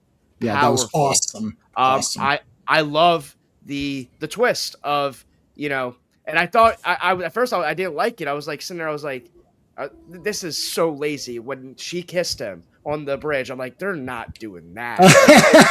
Come on, Blake, come on, buddy. You've seen movies before. Well, that's what I said. I didn't believe it. I was like, you didn't see that coming? So here's the thing. So I want to get into all the Jean Grey stuff and all that. Yeah. And there's a lot to talk there. I like to dumb myself down as much as possible when I watch movies, to the point where I do this with Scream and this and that. I don't like to be the person. I usually avoid trailers and all that. I knew not Jean Grey. I knew Sadie Sink was going to be in this movie. I knew the Punisher was going to be in the movie. Whatever. Yeah. But I like to go face value and almost block out any pre-knowledge I might have known as much as possible and just take the story as is. Mm-hmm. I love the crux of the story. What the crux of the story is, this was Tom Holland's Spider-Man 2.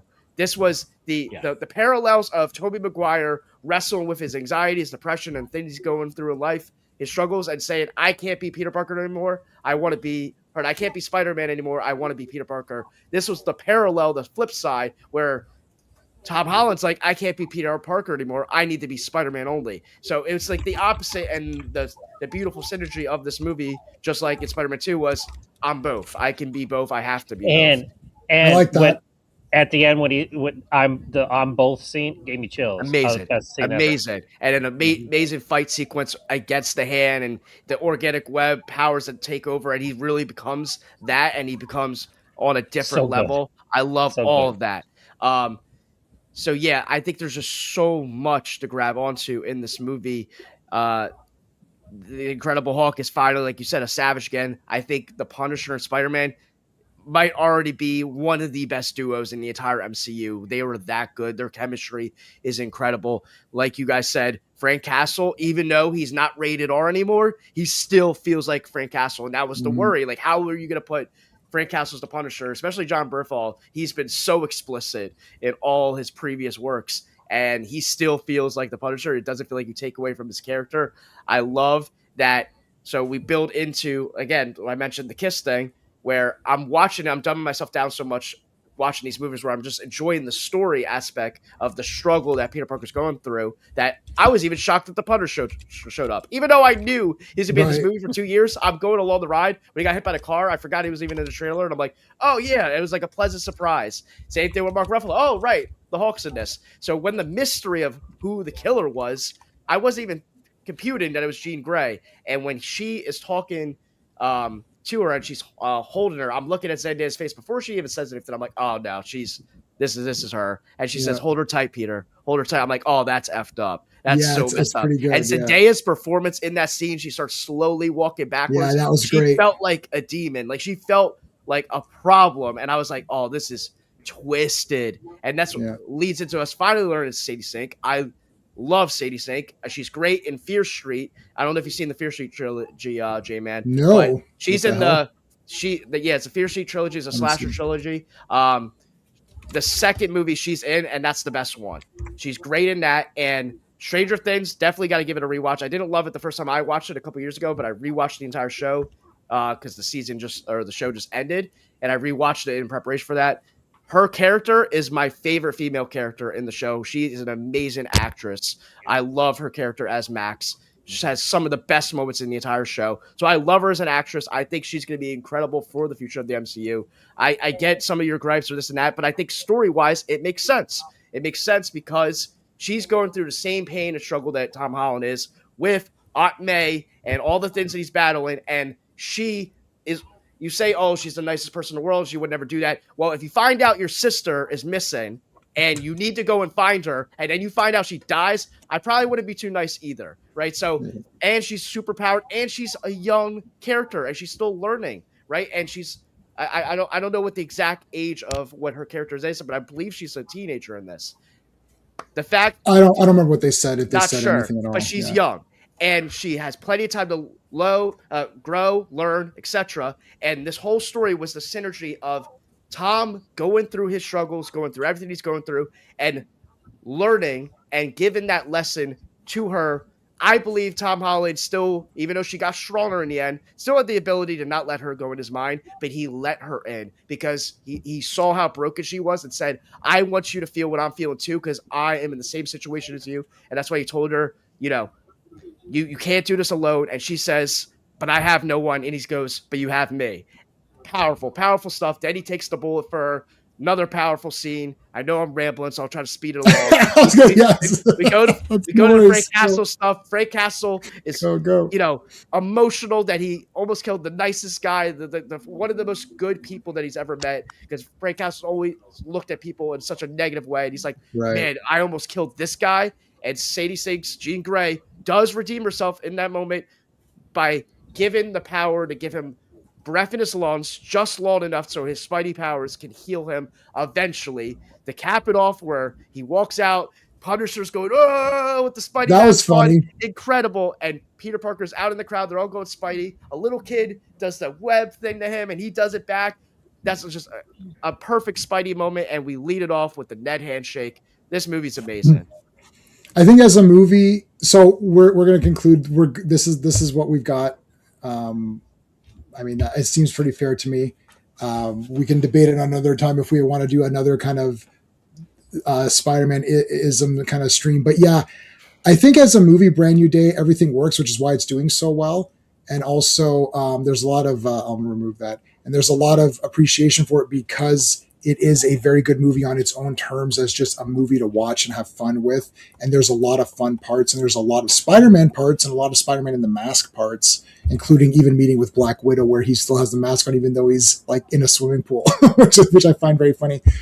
So all that stuff really works for people. And I don't think that majority of people are going to have the problems that we comic book guys are having with the use of another character who's from another franchise. Like the X office and the Spider-Man office are the two big offices. And they usually, it's very tough to merge them in comics. Like anytime you want to use Wolverine in your comic, you better clear it with 100 people and, whatever. To where it's like, oh, let's just throw the Jean Grey. And it's like, but you could have used anybody. Like, and you could have still had the same thing. So provided that the movie closes it off, it's okay. The problem, it'll be like almost like a backtrack problem, because once they do an X-Men movie, why do you fear the mutants? Well, I don't know. That girl did a lot of damage. Like that's going to come out. Like they're going to know that it was a mutant. And they're going to know it's her. Someone's going to leak that damage control, or someone that works there is going to leak that. And the problem is that now it makes your thing against X-Men less valid, because you're just like, well, yeah, the mutants are just like us. They're good people. There's good people and bad people, just like mutants. Like, yeah, but this one's an X-Man who are the good guys, and she did all this stuff. Well, she's good now. Well, tell that to the construction worker who walked down and got hit by a car. It's like, what the hell was that? So it's like, within the movie, it's fine because there's no ramifications of anything yet. But in the X-Men movie, it's going to taint it. The only reason I'm not really that tense, and the only reason I still gave it amazing, is because I've learned that we're never going to have a good X-Men movie. I decided to just pretend that X-Men is just my comics that I like, because we're never going to have a real X-Men movie. And if we did an X-Men tier ranking, there'd be like one or two that are like kind of okay, and the rest of them would be in the meh. If you count Deadpool, I put those in the top, and the rest are all meh. So that's why I already know that X-Men's going to suck. So I don't care if Jean Grey's ruined. So just use her in this movie, no problem. Because everything works as a movie. Like it's already dead to me. Like the X-Men's already dead. So it doesn't matter. It's like, okay, sure, it's Jean Grey, whatever. Why don't we make Professor X the villain? That's cool. Maybe he could be a serial killer. That'd be fun. It's like, I don't know. They're dead to me. But all the Spider-Man parts, Punisher, Hulk, Zendaya, Ned, the ending is good. Everything you said is even in the movie, the stuff with Jean Grey is fine. It makes sense while you're watching a movie. You're like, yeah, that makes sense. Like I can tell you, my wife is going to be like, oh, that was awesome. She's not going to be like, oh, I don't think that Jean Grey. Like she's not going to think that. But it's so weird because it's just one thing that could just make it someone else. That's it. And then like Spider-Man 2 is bulletproof. Right? Like RR has problems with the plots, but Spider-Man 2 is like bulletproof. Like it's Doc Ock. Yeah, shit, he's walking around. It's that Spider-Man. Like there's no irks. And Spider-Man 1, the irk is just the costume. Why can't he have the hood and the purple tattered? He had it in, the last one. So it's like, it's just a small, you're like, ugh. Spider-Man 3 has a lot of problems, right? This one, I mean, out of the 140 minutes, there's 25 minutes, which is like bloody 10 out of 10. Like everything, talking to the people. When they were trying to solve, because I didn't know who the villain was going to be, when they're trying to solve who this person is, I was really into it. I was like, holy shit, who is this? And then I started thinking, like, what the hell villain could this possibly be? I'm like, oh. And I was like, is it Negative Man? How does Negative Man work? And I was sitting there in the theater. I was like, I was engrossed. This was like friggin' Columbo, or not Columbo. You know who the killer is, isn't that? It's like Jessica Fletcher or something. It's like Murder, She Wrote. I was like, who's the villain, right? And it was like, it's Jean Grey. I'm like, oh, it's Jean Grey. Wait, that's weird. It's Jean Grey. And then the next 5 minutes, I lost the movie. I'm like, wait, it's Jean Grey. What the hell? I'm like, that's weird. Oh, maybe she's being controlled by someone. I was like, oh, she's being controlled by someone. Oh, okay. So who's the real villain? It's like, no, it's Jean Grey. I'm like, the movie's over. I'm like, at the end credits, someone's going to come out and say I was real, but no, it's Jean Grey. I'm like, that's stupid. That's how I felt, but I still put it in amazing. It's the third best. Do we think it's the third best? You think it's the best Spider-Man movie, right, John? Sorry, can't be better than part two. That's sorry. Better than part two. Better than Spider-Man 2 with Tobey. Yeah, that's a tough. That's high. I don't give a shit.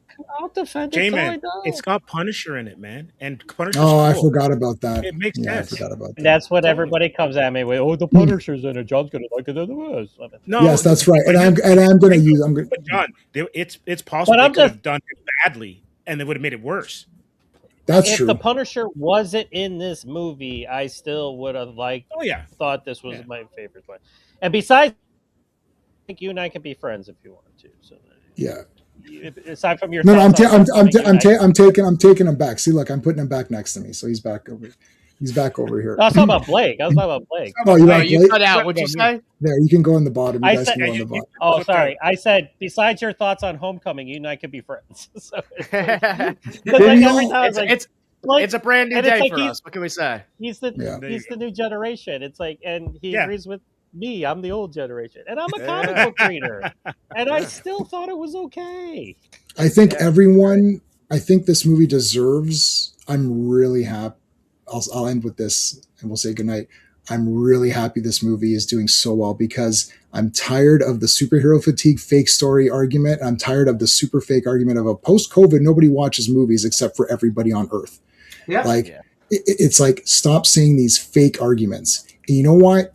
Guess what? Did Spider-Man murder anybody in cold blood? How come he didn't just murder Sadie? Right? Like why didn't he? Because he's a hero. He tries to save her, and not only does he try to save her, he tries to save her through kindness, which he doesn't save her through doing some super or some Spider-Man ism things. He saves her through his own kindness and allowing her. He does allow her, Blake. It's I mean, you can interpret, but it is that he obviously allows her. He allows her to come in, so he saves her through heart.